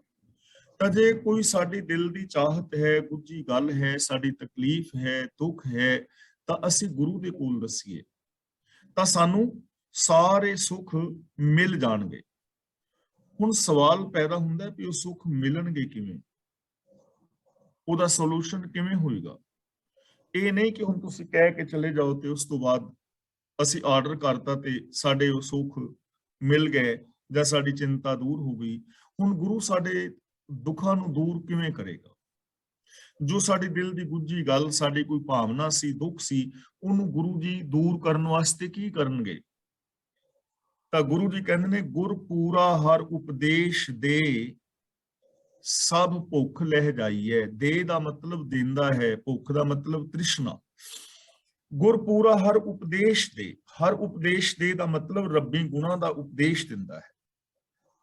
ਪੂਰਾ ਸਤਿਗੁਰੂ ਪ੍ਰਭੂ ਦੇ ਗੁਣਾਂ ਦਾ, ਰੱਬ ਦੀ ਰਜ਼ਾ ਵਿੱਚ ਤੁਰਨ ਦਾ ਉਪਦੇਸ਼ ਦਿੰਦਾ ਹੈ। ਤੇ ਜਦੋਂ ਗੁਰੂ ਦਾ ਸਿੱਖ ਫਿਰ ਗੁਰੂ ਦੇ ਹੁਕਮ ਅਨੁਸਾਰ ਰੱਬੀ ਰਜ਼ਾ ਵਿੱਚ ਤੁਰਦਾ ਹੈ, ਰੱਬੀ ਗੁਣਾਂ ਦਾ ਧਾਰਨੀ ਹੁੰਦਾ ਹੈ, ਸਭ ਭੁੱਖ ਲਹਿ ਜਾਈਏ। ਫਿਰ ਇਸ ਤਰ੍ਹਾਂ ਸਾਰੀ ਭੁੱਖ ਮਿਟ ਜਾਂਦੀ ਹੈ, ਸਾਰੀ ਭੁੱਖ ਮਿਟ ਜਾਂਦੀ ਹੈ। ਗੁਰੂ ਜੀ ਦੇ ਕੋਲ ਅਸੀਂ ਆਪਣਾ ਕੋਈ ਦੁੱਖ ਦੱਸਿਆ ਕਿ ਸਾਡੇ ਘਰ ਦੇ ਅੰਦਰ, ਸਪੋਜ਼ ਕਿ ਸਾਡੇ ਘਰ ਦੇ ਵਿੱਚ ਜੀ ਕਲੇਸ਼ ਹੈ, ਮੈਂ ਤੇ ਮੇਰੀ ਘਰ ਵਾਲੀ ਹਾਂ, ਸਤਿਗੁਰੂ, ਸਾਡਾ ਆਪਸ ਦੇ ਵਿੱਚ ਪ੍ਰੀਤ ਨਹੀਂ ਬਣਦੀ, ਆਪਸ ਦੇ ਵਿੱਚ ਅਸੀਂ ਖਹਿਬੜਦੇ ਹਾਂ, ਸਾਡੇ ਤੇ ਰਹਿਮਤ ਕਰੋ, ਸਾਡੇ ਘਰ ਦਾ ਕਲੇਸ਼ ਖਤਮ ਹੋ ਜਾਏ, ਅਸੀਂ ਸੁਖੀ ਰਹੀਏ। ਹੁਣ ਐਸੀ ਮੈਂ ਅਰਦਾਸ ਕਰਕੇ ਤੇ ਚਲਾ ਗਿਆ, ਲੇਕਿਨ ਮੈਂ ਆਪਣੇ ਸੋਚ ਨੂੰ ਨਾ ਬਦਲਾਂ ਤਾਂ ਗੱਲ ਨਹੀਂ ਨਾ ਬਣੇਗੀ। ਹੁਣ ਮੈਂ ਆਪਣੀ ਇਹ ਗੱਲ ਗੁਰੂ ਅੱਗੇ ਰੱਖੀ ਤਾਂ ਗੁਰੂ ਜੀ ਮੈਨੂੰ ਉਪਦੇਸ਼ ਦੇਣਗੇ, ਦਾ ਸੋਲੂਸ਼ਨ ਦੱਸ ਰਹੇ ਨੇ ਕਿ ਧਨ ਫਿਰ ਇਹ ਨਾ ਆਖੀਏ ਬਹਿਨ ਇਕੱਠੇ ਹੋਏ, ਏਕ ਜੋਤ ਦੋਇ ਮੂਰਤੀ ਧਨ ਫਿਰ ਕਹੀਏ ਸੋਈ। ਕਿ ਪਿਆਰਿਓ, ਪਤੀ ਪਤਨੀ ਉਹਨੂੰ ਥੋੜਾ ਕਹਿੰਦੇ ਨੇ ਜੋ ਇੱਕ ਸਟੇਜ ਤੇ ਇਕੱਠੇ ਹੋ ਕੇ ਬਹਿ ਜਾਣ। ਪਤੀ ਪਤਨੀ ਤਾਂ ਉਹਨੂੰ ਕਹਿੰਦੇ ਨੇ, ਅਸਲ ਪਤੀ ਪਤਨੀ ਉਹ ਨੇ ਜਿਨ੍ਹਾਂ ਦੀ ਸੋਚ ਇੱਕ ਹੈ ਔਰ ਵੇਖਣ ਨੂੰ ਦੋ ਨੇ। ਦਿਲੀ ਪਿਆਰ ਕਰੋ ਇੱਕ ਦੂਜੇ ਨਾਲ, ਆਪਣੀ ਸੋਚ ਨੂੰ ਇੱਕ ਕਰੋ, ਸੋਚ ਦੀ ਸਾਂਝ ਪਾਓ, ਸੋਚ ਨੂੰ ਸੱਚ ਦੇ ਨਾਲ ਜੋੜੋ, ਤਾਂ ਤੁਹਾਡਾ ਕਲੇਸ਼ ਖਤਮ ਹੋ ਜਾਏਗਾ, ਜ਼ਿੰਦਗੀ ਵਿੱਚ ਸੁੱਖ ਸ਼ਾਂਤੀ ਆ ਜਾਏਗੀ। ਤੇ ਜੇ ਅਸੀਂ ਦੋਵੇਂ ਜੀ ਗੁਰੂ ਜੀ ਦੇ ਇਸ ਉਪਦੇਸ਼ ਨੂੰ ਮੰਨ ਲਈਏ ਤਾਂ ਸਾਡੀ ਜ਼ਿੰਦਗੀ ਦੇ ਅੰਦਰ ਸਾਰੇ ਸੁੱਖ ਮਿਲ ਜਾਣਗੇ। ਤਾਂ ਸਾਨੂੰ ਗੁਰਬਾਣੀ ਰਾਹੀਂ ਸਾਰੇ ਦੁੱਖਾਂ ਦੀ ਨਿਵਰਤੀ ਦੇ ਸਾਧਨ ਮਿਲਦੇ ਨੇ। ਸਾਡੇ ਦੁੱਖਾਂ ਦੇ ਸਾਨੂੰ ਕਾਰਨਾਂ ਦੀ ਸਮਝ ਆਉਂਦੀ ਹੈ, ਉਹਨਾਂ ਕਾਰਨਾਂ ਨੂੰ ਕਿਵੇਂ ਦੂਰ ਹੋਣਾ ਹੈ, ਕਰਨਾ ਹੈ, ਸਾਨੂੰ ਇਹ ਸਾਧਨ ਗੁਰਬਾਣੀ ਚੋਂ ਮਿਲਦੇ ਨੇ। ਇਸ ਲਈ ਅਸੀਂ ਜੇਕਰ ਗੁਰਬਾਣੀ ਨੂੰ ਇਸ ਐਂਗਲ ਤੋਂ ਪੜ੍ਹੀਏ, ਵਿਚਾਰੀਏ, ਔਰ ਗੁਰਬਾਣੀ ਨੂੰ ਜੇਕਰ ਅਸੀਂ ਆਪਣੇ ਜੀਵਨ ਦੇ ਅੰਦਰ ਇੰਪਲੀਮੈਂਟ ਕਰੀਏ, ਆਪਣੇ ਜੀਵਨ ਨੂੰ ਗੁਰਬਾਣੀ ਮੁਤਾਬਕ ਢਾਲੀਏ, ਤਾਂ ਸਾਡੇ ਜੀਵਨ ਵਿੱਚ ਹਰ ਕਿਸਮ ਦਾ ਸੁੱਖ ਆ ਜਾਂਦਾ ਹੈ। ਗੁਰਪੂਰਾ ਹਰ ਉਪਦੇਸ਼ ਤੇ ਸਭ ਭੁੱਖ ਲਹਿ ਜਾਈਏ। ਪੂਰਾ ਗੁਰੂ ਹਰੀ ਪ੍ਰਭੂ ਦੇ ਹੁਕਮ ਵਿੱਚ ਤੁਰਨ ਦਾ ਉਪਦੇਸ਼ ਕਰਦਾ ਹੈ। ਪੂਰਾ ਗੁਰੂ ਰੱਬੀ ਗੁਣਾਂ ਦੇ ਧਾਰਨੀ ਹੋਣ ਦਾ ਉਪਦੇਸ਼ ਦਿੰਦਾ ਹੈ। ਇਸ ਤਰ੍ਹਾਂ ਮਨੁੱਖ ਦੀ ਸਾਰੀ ਭੁੱਖ ਲੈ ਜਾਂਦੀ ਹੈ। ਜਿਸ ਪੂਰਬ ਹੋਵੇ ਲਿਖਿਆ ਸੋ ਹਰ ਗੁਣ ਗਾਈਐ। ਹਰ ਗੁਣ ਗਾਈਏ ਦਾ ਮਤਲਬ ਉਹ ਪ੍ਰਭੂ ਦੀ ਸਿਫਤ ਸਲਾਹ ਗਾਉਂਦਾ ਹੈ, ਪ੍ਰਭੂ ਦੀ ਸਿਫਤ ਸਲਾਹ ਕਰਦਾ ਹੈ। ਕੌਣ? ਜਿਸ ਪੂਰਬ ਹੋਵੇ ਲਿਖਿਆ। ਪੂਰਬ ਦਾ ਮਤਲਬ ਜੋ ਪਿਛਲਾ ਅਸੀਂ ਜੀਵਨ ਜੀ ਚੁੱਕੇ ਹਾਂ, ਔਰ ਪਿਛਲੇ ਜੀਵਨ ਦੇ ਅੰਦਰ ਜੋ ਅਸੀਂ ਸੁਭਾਅ ਬਣਾ ਚੁੱਕੇ ਹਾਂ, ਉਹਨੂੰ ਪੂਰਬਲਾ ਲਿਖਿਆ ਲੇਖ ਕਹਿੰਦੇ ਨੇ। ਜੋ ਕੁਛ ਅਸੀਂ ਬਚਪਨ ਤੋਂ ਲੈ ਕੇ ਸੋਚਿਆ, ਅਸੀਂ ਬੋਲਿਆ, ਅਸੀਂ ਸਿੱਖਿਆ, ਉਹ ਸਾਡੇ ਅੰਦਰ ਸੰਸਕਾਰ ਬਣਦੇ ਗਏ, ਸਾਡਾ ਸੁਭਾਅ ਬਣ ਗਿਆ, ਸਾਡੀਆਂ ਆਦਤਾਂ ਬਣ ਗਈਆਂ ਤੇ ਉਸ ਬਣੇ ਹੋਏ ਸੁਭਾਅ ਮੁਤਾਬਕ ਹੀ ਬੰਦਾ ਅੱਗੇ ਜ਼ਿੰਦਗੀ ਜੀਵੀ ਜਾਂਦਾ ਹੈ ਤੇ ਜੈਸੀ ਜ਼ਿੰਦਗੀ ਜੀਂਦਾ ਹੈ, ਬਿਹੇਵੀਅਰ ਕਰਦਾ ਹੈ, ਵੈਸਾ ਹੀ ਉਹਨੂੰ ਫਲ ਮਿਲਦਾ ਹੈ, ਇੱਜ਼ਤ ਮਾਨ ਸੁੱਖ ਦੁੱਖ ਆਦਿ। ਤੇ ਜਿਨਨੇ ਸ਼ੁਰੂ ਤੋਂ ਲੈ ਕੇ ਸੁਭਾਅ ਹੀ ਚੰਗਾ ਬਣਾਇਆ ਹੈ, ਜਿਹਦੇ ਅੰਦਰ ਇਹ ਲੇਖ ਲਿਖੇ ਨੇ ਸ਼ੁਭ ਗੁਣਾਂ ਦੇ ਸੰਸਕਾਰ ਨੇ, ਉਹ ਰੱਬੀ ਗੁਣਾਂ ਦਾ ਧਾਰਨੀ ਹੁੰਦਾ ਹੈ, ਉਹ ਰੱਬੀ ਗੁਣ ਗਾਉਂਦਾ ਹੈ, ਉਹ ਲਗਾਤਾਰ ਗੁਣਾਂ ਦਾ ਧਾਰਨੀ ਬਣਦਾ ਚਲਾ ਜਾਂਦਾ ਹੈ, ਕਿਉਂਕਿ ਉਹਦਾ ਬੇਸ ਬਣਿਆ ਹੈ, ਉਹਦਾ ਸੁਭਾਅ ਬਣਿਆ ਹੈ। ਤੇ ਜਿਹਦੇ ਅੰਦਰ ਪੂਰਬਲੇ ਲੇਖ ਨੇ, ਜਿਨਨੇ ਗੁਣਾਂ ਵਾਲਾ ਸੁਭਾਅ ਬਣਾਇਆ ਹੈ, ਉਹ ਰੱਬੀ ਗੁਣ ਗਾਈ ਜਾਂਦਾ ਹੈ। ਤੇ ਬਹੁਤ ਸਾਰੇ ਲੋਕ ਐਸੇ ਨੇ ਜਿਨ੍ਹਾਂ ਨੇ ਆਪਣਾ ਸੁਭਾਅ ਔਗਣਾਂ ਵਾਲਾ ਬਣਾ ਲਿਆ ਹੈ, ਉਹ ਔਗਣਾਂ ਵਿੱਚ ਖਚਤ ਰਹੀ ਜਾਂਦੇ ਨੇ। ਇਸ ਲਈ ਸਾਨੂੰ ਗੁਰੂ ਦੇ ਦੱਸੇ ਰਾਹ ਤੇ ਚੱਲ ਕੇ ਰੱਬੀ ਗੁਣਾਂ ਦੇ ਧਾਰਨੀ ਹੋਣਾ ਚਾਹੀਦਾ ਹੈ। ਸ਼ਲੋਕ ਮਹਿਲਾ ਤੀਜਾ। ਸਤਿਗੁਰ ਤੇ ਖਾਲੀ ਕੋ ਨਹੀਂ, ਮੇਰੇ ਪ੍ਰਭ ਮੇਲ ਮਿਲਾਏ। ਮੇਰੇ ਪ੍ਰਭ ਦਾ ਮਤਲਬ ਮੇਰੇ ਪ੍ਰਭੂ ਵਿੱਚ। ਇੱਥੇ ਪ੍ਰਭ ਦੇ ਭੱਬੇ ਨਾਲ ਸਿਹਾਰੀ ਹੈ, ਜਿਸ ਦਾ ਮਤਲਬ ਹੁੰਦਾ ਹੈ ਪ੍ਰਭੂ ਨੇ ਜਾਂ ਪ੍ਰਭੂ ਵਿੱਚ। ਜਿਵੇਂ ਮਨ ਦੇ ਨੰਨੇ ਨਾਲ ਸਿਹਾਰੀ ਹੋਵੇ ਨਾ, ਤਾਂ ਉਹਦਾ ਮੀਨਿੰਗ ਇਹ ਹੁੰਦਾ ਹੈ ਮਨ ਨੇ, ਮਨ ਦੇ ਜ਼ਰੀਏ ਜਾਂ ਮਨ ਵਿੱਚ। ਇੱਥੇ ਮੇਰੇ ਪ੍ਰਭ ਦਾ ਮਤਲਬ ਮੇਰੇ ਪ੍ਰਭੂ ਵਿੱਚ, ਪਿਆਰੇ ਪ੍ਰਭੂ ਵਿੱਚ। ਮੇਲ ਦਾ ਮਤਲਬ ਮੇਲ ਵਿੱਚ, ਮੇਲ ਕੇ। ਮੇਲ ਮਿਲਾਏ ਦਾ ਮਤਲਬ ਮੇਲ ਕੇ ਮਿਲਾ ਦਿੰਦਾ ਹੈ, ਯਾਨੀ ਪੂਰਨ ਤੌਰ ਤੇ ਮਿਲਾ ਦਿੰਦਾ ਹੈ। ਤਾਂ ਗੁਰੂ ਜੀ ਤੋਂ ਪੁੱਛੀਏ ਕਿ ਗੁਰੂ ਕਿਸ ਬੰਦੇ ਦੇ ਉੱਤੇ ਰਹਿਮਤ ਕਰਦਾ ਹੈ, ਗੁਰੂ ਦੀ ਰਹਿਮਤ ਬਖਸ਼ਿਸ਼ ਕਿਸ ਤੇ ਹੁੰਦੀ ਹੈ, ਕੀ ਕੋਈ ਵਿਸ਼ੇਸ਼ ਲੋਕ ਨੇ? ਤਾਂ ਗੁਰੂ ਜੀ ਕਹਿੰਦੇ ਨੇ ਨਹੀਂ, ਐਸਾ ਨਹੀਂ। ਸਤਿਗੁਰ ਤੇ ਖਾਲੀ ਕੋ ਨਹੀਂ। ਗੁਰੂ ਦੇ ਦਰ ਤੋਂ ਕਦੇ ਵੀ ਕੋਈ ਨਿਰਾਸ਼ਾ ਨਹੀਂ ਜਾਂਦਾ, ਕੋਈ ਵੀ ਖਾਲੀ ਨਹੀਂ ਜਾਂਦਾ। ਗੁਰੂ ਸਾਰਿਆਂ ਤੇ ਹੀ ਰਹਿਮਤ ਕਰਦਾ ਹੈ। ਸਤਿਗੁਰ ਅੰਦਰੋਂ ਨਿਰਵੈਰ ਹੈ, ਤਿਨ ਵਿੱਚੋਂ ਤਿਸ਼ਟਿਆ ਨਾ ਕੋਈ। ਸਤਿਗੁਰ ਸਭਨਾਂ ਦਾ ਭਲਾ ਮਨਾਏਂਦਾ, ਗੁਰੂ ਸਾਰਿਆਂ ਦਾ ਹੀ ਭਲਾ ਕਰਦਾ ਹੈ। ਗੁਰੂ ਦਾ ਇਹ ਸੁਭਾਅ ਹੈ, ਰੱਬ ਦਾ ਇਹ ਸੁਭਾਅ ਹੈ, ਜੋ ਸਰਣ ਆਵੇ ਤਿਸ ਕੰਠ ਲਾਵੇ, ਇਹ ਬਿਰਧ ਸੁਆਮੀ ਸੰਦਾ। ਇਹ ਗੁਰੂ ਦਾ ਸੁਭਾਅ ਹੈ, ਜੋ ਵੀ ਗੁਰੂ ਦੀ ਸ਼ਰਣੀ ਆ ਜਾਏ, ਗੁਰੂ ਉਹਨੂੰ ਆਪਣੇ ਸੀਨੇ ਨਾਲ ਲਾਉਂਦਾ ਹੈ, ਉਹਨੂੰ ਗਿਆਨ ਦੀ ਦਾਤ ਦਿੰਦਾ ਹੈ ਔਰ ਉਹਨੂੰ ਚੰਗਾ ਰਾਹ ਦੱਸ ਕੇ ਚੰਗਾ ਇਨਸਾਨ ਬਣਾ ਦਿੰਦਾ ਹੈ। ਚਾਹੇ ਭੂਮੀਆਂ ਆ ਜਾਏ, ਚਾਹੇ ਸੱਜਣ ਆ ਜਾਏ, ਚਾਹੇ ਕੌਡਾ ਆ ਜਾਏ, ਪ੍ਰਭੂ ਦੀ ਸ਼ਰਨ ਦੇ ਅੰਦਰ ਚਾਹੇ ਅਜਾਮਲ ਆ ਜਾਏ, ਚਾਹੇ ਕੋਈ ਵੈਸ਼ਿਆ ਆ ਜਾਏ, ਜੋ ਵੀ ਰੱਬੀ ਗੁਣਾਂ ਦੇ ਨਾਲ ਜੁੜਨਾ ਚਾਹੇ ਉਹ ਜੁੜ ਸਕਦਾ ਹੈ। ਗੁਰੂ ਦੇ ਦਰ ਤੋਂ ਕੋਈ ਵੀ ਖਾਲੀ ਨਹੀਂ ਹੈ। ਕਿਸੇ ਦੇ ਉੱਤੇ ਕੋਈ ਬੈਨ ਨਹੀਂ ਕਿ ਉਹ ਗੁਰੂ ਦੇ ਦੱਸੇ ਰਾਹਾਂ ਤੇ ਨਹੀਂ ਚੱਲ ਸਕਦਾ। ਜੋ ਵੀ ਗੁਰੂ ਦੀ ਸ਼ਰਨ ਵਿੱਚ ਆਏਗਾ, ਉਹਨੂੰ ਸੁੱਖ, ਸ਼ਾਂਤੀ, ਆਨੰਦ, ਖੇੜਾ ਔਰ ਪ੍ਰਸੰਨਤਾ ਮਿਲੇਗੀ, ਜੋ ਗੁਰੂ ਦੇ ਦੱਸੇ ਰਾਹ ਤੇ ਤੁਰੇਗਾ। ਤਾਂ ਗੁਰੂ ਜੀ ਕਹਿੰਦੇ ਨੇ ਗੁਰੂ ਦੇ ਦਰ ਤੋਂ ਕਦੇ ਵੀ ਕੋਈ ਖਾਲੀ ਔਰ ਨਿਰਾਸ਼ ਨਹੀਂ ਗਿਆ। ਜੋ ਵੀ ਗੁਰੂ ਦੇ ਦਰ ਤੇ ਆਇਆ, ਭਾਵ ਕਿ ਗੁਰੂ ਦੀ ਸ਼ਰਨ ਵਿੱਚ ਆਇਆ, ਗੁਰੂ ਦੇ ਦੱਸੇ ਰਾਹ ਤੇ ਚੱਲਿਆ, ਤਾਂ ਸ਼ਰਨ ਆਇਆਂ ਨੂੰ ਗੁਰੂ ਜਿਹੜਾ ਹੈ ਪੂਰਨ ਤੌਰ ਤੇ ਪ੍ਰਭੂ ਦੇ ਅੰਦਰ ਮਿਲਾ ਦਿੰਦਾ ਹੈ, ਪ੍ਰਭੂ ਵਰਗਾ ਬਣਾ ਦਿੰਦਾ ਹੈ, ਰੱਬ ਵਰਗਾ ਬਣਾ ਦਿੰਦਾ ਹੈ। ਇਹ ਗਾਰੰਟੀ ਹੈ। ਪਰ ਦਰ ਤੇ ਆਉਣ ਦਾ ਮਤਲਬ ਸਿਰਫ ਮੱਥਾ ਟੇਕਣਾ ਨਹੀਂ, ਇਹ ਗੱਲ ਜ਼ਰੂਰ ਸਮਝ ਲੈਣਾ। ਸਰਣੀ ਆਉਣ ਦਾ ਮਤਲਬ ਸਿਰਫ ਮੱਥਾ ਟੇਕਣਾ ਨਹੀਂ ਹੈ। ਸਰਣੀ ਆਉਣ ਦਾ ਮਤਲਬ ਹੈ ਕਿ ਆਪਣੀ ਮੱਤ ਨੂੰ ਛੱਡ ਕੇ ਗੁਰੂ ਦੀ ਮੱਤ ਦੇ ਧਾਰਨੀ ਹੋ ਜਾਣਾ, ਆਪਣੀ ਸੋਚ ਨੂੰ ਗੁਰੂ ਦੀ ਸੋਚ ਵਿੱਚ ਮਿਲਾ ਦੇਣਾ, ਆਪਣੀ ਸੋਚ ਨੂੰ ਛੱਡ ਕੇ ਗੁਰੂ ਦੀ ਸੋਚ ਨੂੰ ਅਪਣਾ ਲੈਣਾ। ਤਾਂ ਜਿਹੜਾ ਵੀ ਗੁਰੂ ਦੀ ਸੋਚ ਨੂੰ ਅਪਣਾਏਗਾ ਉਹ ਰੱਬ ਵਰਗਾ ਹੋ ਜਾਏਗਾ। ਇਹ ਗੱਲ ਸਤਿਗੁਰ ਕਾ ਦਰਸ਼ਨ ਸਫਲ ਹੈ, ਜੇਹਾ ਕੋ ਇੱਛੇ ਤੇਹਾ ਫਲ ਪਾਏ। ਇੱਥੇ ਦਰਸ਼ਨ ਦਾ ਮਤਲਬ ਹੈ ਫਿਲਾਸਫੀ, ਵਿਚਾਰਧਾਰਾ। ਜਿਵੇਂ ਨਾ 6 ਘਰ, 6 ਗੁਰ, 6 ਉਪਦੇਸ਼। ਉੱਥੇ ਘਰ ਦਾ ਮਤਲਬ ਜਿਵੇਂ ਸ਼ਾਸਤਰ ਹੈ, ਫਿਲਾਸਫੀ, ਵਿਚਾਰਧਾਰਾ, ਸ਼ਾਸਤਰ ਹੈ। ਜਿਵੇਂ ਅਸੀਂ ਪੜ੍ਹਦੇ ਹਾਂ ਖਟ ਦਰਸ਼ਨ ਵਰਤੈ ਵਰਤਾਰਾ, ਗੁਰ ਕਾ ਦਰਸ਼ਨ ਅਪਰ ਅਪਾਰਾ। ਦਰਸ਼ਨ ਦਾ ਮਤਲਬ ਫਿਲਾਸਫੀ, ਵਿਚਾਰਧਾਰਾ। ਗੁਰ ਕਾ ਦਰਸ਼ਨ ਦਾ ਮਤਲਬ ਜੋ ਗੁਰੂ ਦਾ ਗਿਆਨ ਹੈ, ਉਪਦੇਸ਼ ਹੈ, ਗੁਰੂ ਦੀ ਵਿਚਾਰਧਾਰਾ ਹੈ। ਸਫਲ ਦਾ ਮਤਲਬ ਫਲ ਦੇਣ ਵਾਲਾ ਹੈ। ਜੇਹਾ ਕੋ ਇੱਛੇ ਤੇਹਾ ਫਲ ਪਾਏ। ਇੱਛੇ ਦਾ ਮਤਲਬ ਚਾਹੁੰਦਾ ਹੈ, ਫਲ ਪਾਏ ਦਾ ਮਤਲਬ ਉਹਨੂੰ ਫਲ ਦੀ ਪ੍ਰਾਪਤੀ ਹੁੰਦੀ ਹੈ। ਗੁਰੂ ਦਾ ਜੋ ਗਿਆਨ ਹੈ, ਗੁਰੂ ਦੇ ਜੋ ਜੀਵਨ ਦਾ ਰਾਹ ਹੈ, ਗੁਰੂ ਦੀ ਵਿਚਾਰਧਾਰਾ ਜੋ ਹੈ ਉਹ ਫਲ ਦੇਣ ਵਾਲੀ ਹੈ।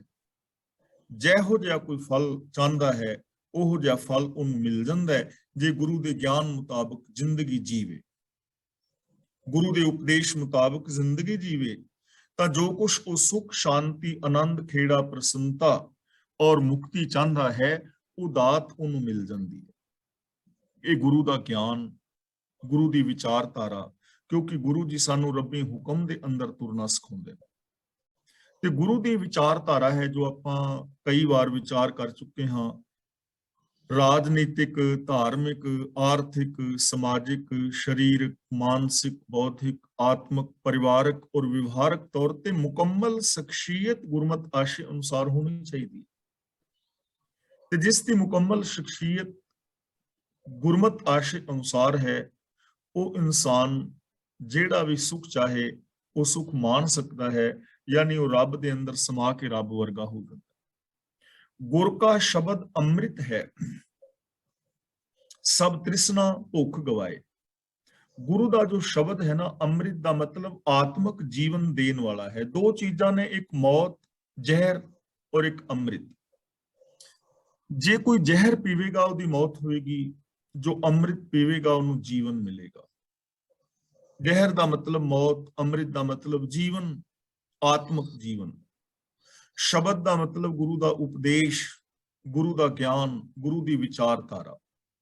ਗੁਰੂ ਦਾ ਜੋ ਉਪਦੇਸ਼ ਹੈ ਉਹ ਆਤਮਿਕ ਜੀਵਨ ਦੇਣ ਵਾਲਾ ਹੈ, ਆਤਮਿਕ ਮੌਤ ਤੋਂ ਬਚਾਉਣ ਵਾਲਾ ਹੈ। ਔਰ ਇਹ ਚੀਜ਼ਾਂ ਅਸੀਂ ਕਈ ਵਾਰ ਵਿਚਾਰ ਚੁੱਕੇ ਹਾਂ। ਆਤਮਿਕ ਜੀਵਨ ਦਾ ਮਤਲਬ ਹੀ ਇਹ ਹੈ ਜੋ ਮਨ, ਬਚਨ, ਕਰਮ ਕਰਕੇ ਸੱਚ ਦੇ ਨਾਲ ਜੁੜਿਆ ਹੋਇਆ ਹੈ, ਜਿਸ ਦੀ ਸੋਚ ਦੇ ਅੰਦਰ ਵਿਸ਼ੇ ਵਿਕਾਰ, ਲੱਭ ਲੋਭ, ਮੋਹ ਹੰਕਾਰ ਆਦਿਕ ਨਹੀਂ ਹਨ, ਜੋ ਅੰਦਰੋਂ ਬਾਹਰੋਂ ਇੱਕ ਹੈ, ਸੱਚ ਦੇ ਨਾਲ ਜੁੜਿਆ ਹੈ, ਉਹ ਆਤਮਿਕ ਜ਼ਿੰਦਗੀ ਜੀ ਰਿਹਾ ਹੈ। ਤੇ ਜੋ ਅੰਦਰੋਂ ਬਾਹਰੋਂ ਇੱਕ ਨਹੀਂ, ਕਹਿੰਦਾ ਕੁਝ ਹੋਰ ਹੈ, ਕਰਦਾ ਕੁਝ ਹੋਰ ਹੈ, ਮੂੰਹ ਕਹਿੰਦਾ ਹੈ ਸੱਚ ਬੋਲਣਾ ਚਾਹੀਦਾ ਹੈ, ਧਰਮ ਦੇ ਰਾਹਾਂ ਤੇ ਤੁਰਨਾ ਚਾਹੀਦਾ ਹੈ, ਲੇਕਿਨ ਬੋਲਦਾ ਝੂਠ ਹੈ, ਵਿਸ਼ੇ ਵਿਕਾਰ ਕਮਾਉਂਦਾ ਹੈ, ਤਾਂ ਉਹ ਆਤਮਿਕ ਮੌਤ ਤੇ ਮਰਿਆ ਹੋਇਆ ਹੈ, ਜੋ ਅੰਦਰੋਂ ਹੋਰ ਤੇ ਬਾਹਰੋਂ ਹੋਰ। ਤਾਂ ਗੁਰੂ ਜੀ ਕਹਿੰਦੇ ਨੇ ਗੁਰੂ ਦਾ ਜੋ ਗਿਆਨ ਹੈ, ਗੁਰੂ ਦਾ ਉਪਦੇਸ਼ ਹੈ, ਉਹ ਆਤਮਿਕ ਜੀਵਨ ਦੇਣ ਵਾਲਾ ਹੈ, ਆਤਮਿਕ ਮੌਤ ਤੋਂ ਬਚਾਉਣ ਵਾਲਾ ਹੈ। ਸਭ ਤ੍ਰਿਸ਼ਨਾ ਭੁੱਖ ਗਵਾਏ।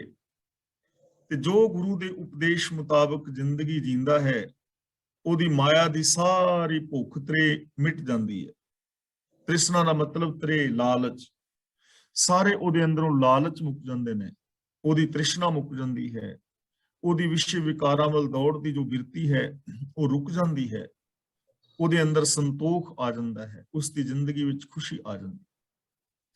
ਹਰ ਰਸ ਪੀ ਸੰਤੋਖ ਹੁਆ, ਸੱਚ ਵਸਿਆ ਮਨ ਆਏ। ਹਰ ਰਸ ਪੀ, ਪੀ ਦਾ ਮਤਲਬ ਪੀ ਕੇ, ਹਰੀ ਦਾ ਰਸ ਪੀ ਕੇ ਬੰਦੇ ਦੇ ਅੰਦਰ ਸੰਤੋਖ ਪ੍ਰਗਟ ਹੋ ਜਾਂਦਾ, ਅੰਦਰ ਸ਼ਾਂਤ ਹੋ ਜਾਂਦਾ ਹੈ, ਸੰਤੋਖ ਆ ਜਾਂਦਾ ਹੈ ਹਰੀ ਦਾ ਰਸ ਪੀ ਕੇ। ਹੁਣ ਹਰੀ ਦਾ ਰਸ ਕੀ ਹੈ? ਹਰੀ ਦਾ ਰਸ ਹੈ ਰੱਬੀ ਗੁਣਾਂ ਨੂੰ ਇੰਪਲੀਮੈਂਟ ਕੀਤਿਆਂ ਜੋ ਸੁਖ ਹੁੰਦਾ ਹੈ ਨਾ, ਉਹਨੂੰ ਮੰਨਣਾ, ਉਹਨੂੰ ਹਰੀ ਦਾ ਰਸ ਕਹਿੰਦੇ ਨੇ। ਜਿਵੇਂ ਆਪਾਂ ਨਿੱਕੀਆਂ ਨਿੱਕੀਆਂ ਮਿਸਾਲਾਂ ਰਾਹੀਂ ਪਹਿਲਾਂ ਵੀ ਇਹ ਚੀਜ਼ਾਂ ਸਮਝਣ ਦਾ ਯਤਨ ਕੀਤਾ ਹੈ। ਹੁਣ ਮੰਨ ਲਓ ਸ਼ਰਬਤ ਬਣਿਆ ਹੋਇਆ ਹੈ ਮਿਸ਼ਰੀ ਦਾ, ਤੇ ਮਿਸ਼ਰੀ ਦੇ ਸ਼ਰਬਤ ਦਾ ਸਵਾਦ ਕਿਸ ਨੂੰ ਆਏਗਾ? ਟੱਬ ਭਰਿਆ ਪਿਆ, 100 ਬੰਦਾ ਕੋਲ ਖਲੋਤਾ ਹੈ, ਇੱਕ ਬੰਦੇ ਨੇ ਕਟੋਰੀ ਵਿੱਚ ਪਾ ਕੇ ਤੇ ਉਸ ਮਿਸ਼ਰੀ ਦੇ ਸ਼ਰਬਤ ਨੂੰ ਪੀਤਾ ਹੈ, ਤੇ 99 ਬੰਦਿਆਂ ਤੋਂ ਪੁੱਛੀਏ ਕਿ ਇਸ ਮਿਸ਼ਰੀ ਦੇ ਸ਼ਰਬਤ ਦਾ ਸਵਾਦ ਕੀ ਹੈ, ਤਾਂ ਕੀ ਉਹ ਦੱਸ ਸਕਣਗੇ? ਨਹੀਂ ਦੱਸ ਪਾਣਗੇ। ਸਿਰਫ ਉਹ ਬੰਦਾ ਦੱਸ ਪਾਏਗਾ ਜਿਹਨੇ ਕਟੋਰੀ ਵਿੱਚ 2 ਘੁੱਟ ਪਾ ਕੇ ਪੀਤਾ ਹੈ, ਕਿਉਂਕਿ ਉਹਨੇ ਚੱਖਿਆ ਹੈ ਨਾ, ਤਾਂ ਉਹਨੂੰ ਪਤਾ ਹੈ। ਉਹ ਕਹਿ ਸਕਦਾ ਹੈ ਕਿ ਮਿੱਠਾ ਹੈ, ਕੈਸਾ ਹੈ, ਉਹਦੇ ਸਵਾਦ ਨੂੰ ਉਹ ਜਾਣੇਗਾ ਜੋ ਉਹਨੂੰ ਪੀਵੇਗਾ, ਚੱਖੇਗਾ। ਇਸੇ ਤਰ੍ਹਾਂ ਜੋ ਇੱਕ ਓੰਕਾਰ ਤੋਂ ਲੈ ਕੇ ਗੁਰਪ੍ਰਸਾਦ ਤੱਕ ਰੱਬੀ ਗੁਣ ਨੇ, ਹੁਣ ਉਹਨਾਂ ਗੁਣਾਂ ਦਾ ਰਸ ਕੀ ਹੈ, ਸੁੱਖ ਕੀ ਹੈ, ਕੌਣ ਦੱਸੇਗਾ? ਜਿਹੜਾ ਬੰਦਾ ਉਹਨਾਂ ਗੁਣਾਂ ਦਾ ਧਾਰ ਨਹੀਂ ਹੁੰਦਾ, ਜੋ ਸੱਚ ਬੋਲਦਾ ਹੈ, ਜੋ ਪਿਆਰ ਦੇ ਨਾਲ ਰਹਿੰਦਾ ਹੈ, ਉਹ ਦੱਸ ਸਕਦਾ ਹੈ ਕਿ ਸੱਚ ਔਰ ਪਿਆਰ ਵਾਲਾ ਜੀਵਨ ਜੀਵਿਆਂ ਕਿੰਨਾ ਸੁੱਖ ਮਿਲਦਾ ਹੈ, ਕਿੰਨੀ ਸ਼ਾਂਤੀ ਮਿਲਦੀ, ਉਹੀ ਦੱਸੇਗਾ ਨਾ। ਤੇ ਜਿਨਨੇ ਕਦੇ ਕਿਸੇ ਨਾਲ ਪ੍ਰੇਮ ਕੀਤਾ ਨਹੀਂ, ਸੱਚ ਬੋਲਿਆ ਨਹੀਂ, ਨਿਰਭੈਤਾ ਨਿਰਵੈਰਤਾ ਨੂੰ ਜੋ ਯੂਜ ਨਹੀਂ ਕਰ ਰਿਹਾ, ਉਹ ਬੰਦਾ ਤਾਂ ਦੱਸ ਨਹੀਂ ਪਾਏਗਾ, ਉਹਨੂੰ ਸੁੱਖ ਦਾ ਪਤਾ ਹੀ ਨਹੀਂ ਹੈ। ਇਸ ਲਈ ਗੁਰੂ ਜੀ ਕਹਿੰਦੇ ਨੇ ਜੋ ਰੱਬੀ ਗੁਣਾਂ ਦਾ ਧਾਰਨੀ ਹੋ ਜਾਂਦਾ ਹੈ, ਉਹ ਫਿਰ ਰੱਬੀ ਗੁਣਾਂ ਦੇ ਸੁੱਖਾਂ ਨੂੰ ਮਾਣਦਾ ਹੈ ਤੇ ਉਹਦੇ ਅੰਦਰ ਸੰਤੋਖ ਪ੍ਰਗਟ ਹੋ ਜਾਂਦਾ ਹੈ, ਉਹ ਸ਼ਾਂਤ ਹੋ ਜਾਂਦਾ ਹੈ। ਸੱਚ ਵਸਿਆ ਮਨ ਆਏ, ਤੇ ਐਸੇ ਮਨੁੱਖ ਦੇ ਮਨ ਦੇ ਅੰਦਰ ਸੱਚ ਆ ਕੇ ਵਸ ਜਾਂਦਾ ਹੈ, ਰੱਬ ਵਸ ਜਾਂਦਾ ਹੈ। ਸੱਚ ਦਾ ਮਤਲਬ ਰੱਬ ਵਸ ਜਾਂਦਾ ਹੈ, ਉਹਦੇ ਅੰਦਰ ਮਾਨੋ ਰੱਬ ਹੀ ਵਸ ਜਾਂਦਾ ਹੈ, ਉਹ ਰੱਬ ਦਾ ਹੀ ਰੂਪ ਹੋ ਜਾਂਦਾ, ਉਹਦੀ ਜ਼ਿੰਦਗੀ ਵਿੱਚ ਸੱਚ ਵਸ ਜਾਂਦਾ, ਮਨ ਬਚਨ ਕਰਮ ਕਰਕੇ ਸੱਚਾ ਹੋ ਜਾਂਦਾ ਹੈ, ਸੰਤੋਖੀ ਹੋ ਜਾਂਦਾ ਹੈ। ਸੱਚ ਧਿਆਏ ਅਮਰਾ ਪਦ ਪਾਇਆ, ਅਨਹਦ ਸ਼ਬਦ ਵਜਾਏ। ਅਮਰਾ ਪਦ ਦਾ ਮਤਲਬ ਉੱਚਾ ਦਰਜਾ, ਜਿਹਦਾ ਕਦੇ ਵਿਨਾਸ਼ ਨਹੀਂ ਹੋਣਾ, ਜਿਹਨੂੰ ਕਬੀਰ ਜੀ ਕਹਿੰਦੇ ਨੇ ਅਬ ਤੋ ਜਾਏ ਚੜ੍ਹੇ ਸਿੰਘਾਸਨ, ਮਿਲੇ ਹੈ ਸਾਰਿੰਗ ਪਾਣੀ, ਰਾਮ ਕਬੀਰਾ ਏਕ ਪਏ ਹੈ ਕੋਈ ਨਾ ਸਕੇ ਪਛਾਨੀ। ਜਿਸ ਨੂੰ ਗੁਰਦੇਵ ਪਾਤਸ਼ਾਹ ਨੇ ਸਾਨੂੰ ਐਵੇਂ ਵੀ ਸਮਝਾਇਆ ਹੈ, ਜਿਉਂ ਜਲ ਮੈਂ ਜਲ ਆਏ ਖਟਾਨਾ। ਗੁਰਦੇਵ ਪਾਤਸ਼ਾਹ ਜੀ ਸਾਨੂੰ ਸਮਝਾ ਰਹੇ ਨੇ ਸੱਚ ਧਿਆਏ। ਧਿਆਏ ਦਾ ਮਤਲਬ ਧਿਆ ਕੇ, ਧਿਆਨ ਵਿੱਚ ਵਸਾ ਕੇ, ਯੂਜ਼ ਕਰਕੇ, ਇੰਪਲੀਮੈਂਟ ਕਰਕੇ। ਜਿਨ੍ਹਾਂ ਨੇ ਸੱਚ ਨੂੰ ਆਪਣੇ ਜੀਵਨ ਦੇ ਵਿੱਚ ਇੰਪਲੀਮੈਂਟ ਕੀਤਾ, ਆਪਣੇ ਧਿਆਨ ਵਿੱਚ ਵਸਾਇਆ। ਅਮਰਾ ਪਦ ਪਾਇਆ ਦਾ ਮਤਲਬ ਉਹਨਾਂ ਨੇ ਅਮਰ ਪਦਵੀ ਪਾ ਲਈ, ਉਹਨਾਂ ਨੇ ਆਤਮਿਕ ਜੀਵਨ ਹਾਸਲ ਕਰ ਲਿਆ, ਸਭ ਤੋਂ ਉੱਚਾ ਦਰਜਾ ਹਾਸਲ ਕਰ ਲਿਆ, ਜੋ ਮਨ ਬਚਨ ਔਰ ਕਰਮ ਕਰਕੇ ਸੱਚ ਦੇ ਧਾਰਨੀ ਹੋ ਗਏ। ਅਨਹਦ ਸ਼ਬਦ ਵਜਾਏ। ਅਨਹਦ ਦਾ ਮਤਲਬ ਹੈ ਲਗਾਤਾਰ, ਸ਼ਬਦ ਦਾ ਮਤਲਬ ਸਿਫਤ ਸਲਾਹ, ਵਜਾਏ ਦਾ ਮਤਲਬ ਵਜਾਂਦਾ ਹੈ।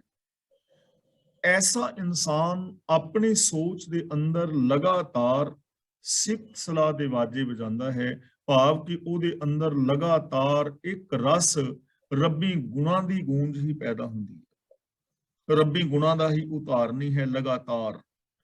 ਜਿਹਨੇ ਸੱਚ ਨੂੰ ਵਸਾ ਕੇ ਆਪਣੇ ਮਨ ਵਿੱਚ ਉੱਚਾ ਦਰਜਾ ਹਾਸਲ ਕਰ ਲਿਆ, ਉਹ ਆਪਣੇ ਜੀਵਨ ਦੇ ਅੰਦਰ ਹਮੇਸ਼ਾ ਰੱਬੀ ਸਿਫਤ ਸਲਾਹ ਦੇ ਵਾਜੇ ਵਜਾਉਂਦਾ ਹੈ। ਇੱਥੇ ਅਨਹਦ ਵਾਜੇ ਦਾ ਮਤਲਬ ਉਹ ਵਾਜੇ ਨਹੀਂ ਜਿਹੜੇ ਜੋਗੀ ਲੋਕ ਦਸਮ ਦੁਆਰ ਵਿੱਚ ਸੁਣਨ ਦਾ ਉਪਦੇਸ਼ ਕਰਦੇ ਨੇ, ਔਰ ਜਿਹਨੂੰ ਬਹੁਤ ਸਾਰੇ ਬਾਬੇ ਵੀ ਇਹ ਗੱਲ ਕਹਿੰਦੇ ਨੇ ਕਿ ਦਸਮ ਦੁਆਰ ਵਿੱਚ ਜਦੋਂ ਪ੍ਰਾਣ ਚੜਾਓਗੇ ਤਾਂ ਤੁਹਾਡੇ ਅੰਦਰ ਬੰਸਰੀਆਂ ਵੱਜਣਗੀਆਂ ਜਾਂ ਢੋਲਕੀਆਂ ਖੜਕਣਗੀਆਂ। ਇਹ ਉਹਨਾਂ ਦੀ ਗੱਲ ਨਹੀਂ ਹੈ। ਅਨਹਦ ਦਾ ਮਤਲਬ ਲਗਾਤਾਰ, ਇੱਕ ਰਸ, ਕੰਟੀਨਿਊ। ਸ਼ਬਦ ਦਾ ਮਤਲਬ ਸਿਫਤ ਸਲਾਹ, ਰੱਬੀ ਗੁਣ। ਵਜਾਏ ਦਾ ਮਤਲਬ ਵਜਾਂਦਾ ਹੈ, ਭਾਵ ਪ੍ਰਭਾਵ ਪਿਆ ਰਹਿੰਦਾ ਹੈ। ਉਸ ਮਨੁੱਖ ਦੇ ਅੰਦਰ ਹਮੇਸ਼ਾ ਰੱਬੀ ਗੁਣਾਂ ਦਾ ਪ੍ਰਭਾਵ ਪਿਆ ਰਹਿੰਦਾ ਹੈ। ਤੇ ਜਦੋਂ ਬੰਦਾ ਐਸੀ ਜ਼ਿੰਦਗੀ ਜੀਂਦਾ ਹੈ ਤਾਂ ਉਹਨੂੰ ਕੀ ਨਜ਼ਰੀ ਪੈਂਦਾ ਹੈ? ਸੱਚੋ ਦਹਿ ਦਿਸ ਪਸਰਿਆ, ਗੁਰ ਕੈ ਸਹਿਜ ਸੁਭਾਏ। ਸੁਭਾਏ ਦਾ ਮਤਲਬ ਪਿਆਰ ਵਿੱਚ, ਦਹਿਦਿਸ ਦਾ ਮਤਲਬ ਦਸੀਂ ਪਾਸੀ, ਗੁਰ ਕੈ ਦਾ ਮਤਲਬ ਗੁਰੂ ਦੀ ਰਾਹੀਂ, ਸਹਿਜ ਦਾ ਮਤਲਬ ਆਤਮਿਕ ਅਡੋਲਤਾ ਵਿੱਚ। ਤਾਂ ਜਿਹੜਾ ਮਨੁੱਖ ਗੁਰੂ ਦੀ ਰਾਹੀਂ ਅਡੋਲ ਅਵਸਥਾ ਵਿੱਚ ਪਿਆਰ ਵਿੱਚ ਅੱਪੜਦਾ ਹੈ, ਉਹਨੂੰ ਦਸੀਂ ਪਾਸੀ ਸਦਾ ਕਾਇਮ ਰਹਿਣ ਵਾਲਾ ਵਿਆਪਕ ਪ੍ਰਭੂ ਹੀ ਨਜ਼ਰੀ ਪੈਂਦਾ ਹੈ। ਸੁਭਾਏ ਦਾ ਮਤਲਬ ਪ੍ਰੇਮ, ਸਹਿਜ ਦਾ ਮਤਲਬ ਆਤਮਿਕ ਅਡੋਲਤਾ, ਗੁਰ ਕੈ ਦਾ ਮਤਲਬ ਗੁਰੂ ਦੀ ਦਿੱਤੀ ਹੋਈ। ਯਾਨੀ ਜੋ ਗੁਰੂ ਦੇ ਪਿਆਰ ਵਿੱਚ ਟਿਕਿਆ ਹੈ, ਜੋ ਆਤਮਿਕ ਅਡੋਲਤਾ ਵਿੱਚ ਟਿਕਿਆ ਹੈ, ਮਨ ਬਚਨ ਔਰ ਕਰਮ ਕਰਕੇ ਜੋ ਗੁਰੂ ਦੇ ਦੱਸੇ ਰਾਹ ਤੇ ਚੱਲ ਰਿਹਾ ਹੈ, ਗੁਰੂ ਦੀ ਵਿਚਾਰ ਨੂੰ ਜਿਸਨੇ ਮਨ ਬਚਨ ਕਰਮ ਕਰਕੇ ਅਪਣਾ ਲਿਆ ਹੈ, ਸੱਚੋ ਦਹਿ ਦਿਸ ਪਸਰਿਆ, ਉਹਨੂੰ ਚਾਰ ਚੁਫੇਰੇ ਪਸਰਿਆ ਹੋਇਆ ਰੱਬ ਹੀ ਨਜ਼ਰੀ ਪੈਂਦਾ ਹੈ।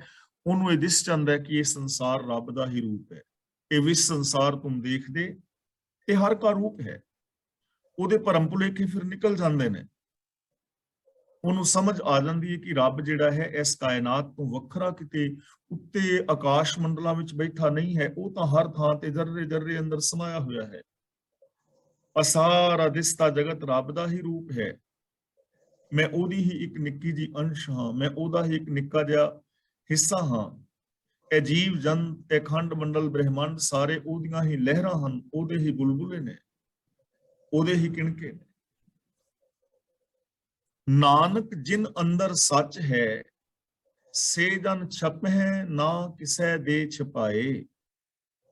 ਗੁਰੂ ਪਾਤਸ਼ਾਹ ਕਹਿੰਦੇ ਨੇ ਜਿਨ੍ਹਾਂ ਮਨੁੱਖਾਂ ਦੇ ਹਿਰਦੇ ਵਿੱਚ ਸੱਚ ਹੈ, ਜਿਨ੍ਹਾਂ ਦੇ ਅੰਦਰ ਸਦਾ ਥਿਰ ਪ੍ਰਭੂ ਟਿਕਿਆ ਹੈ, ਉਹ ਮਨੁੱਖ ਕਿਸੇ ਦੇ ਲੁਕਾਏ ਹੋਏ ਲੁਕਦੇ ਨਹੀਂ।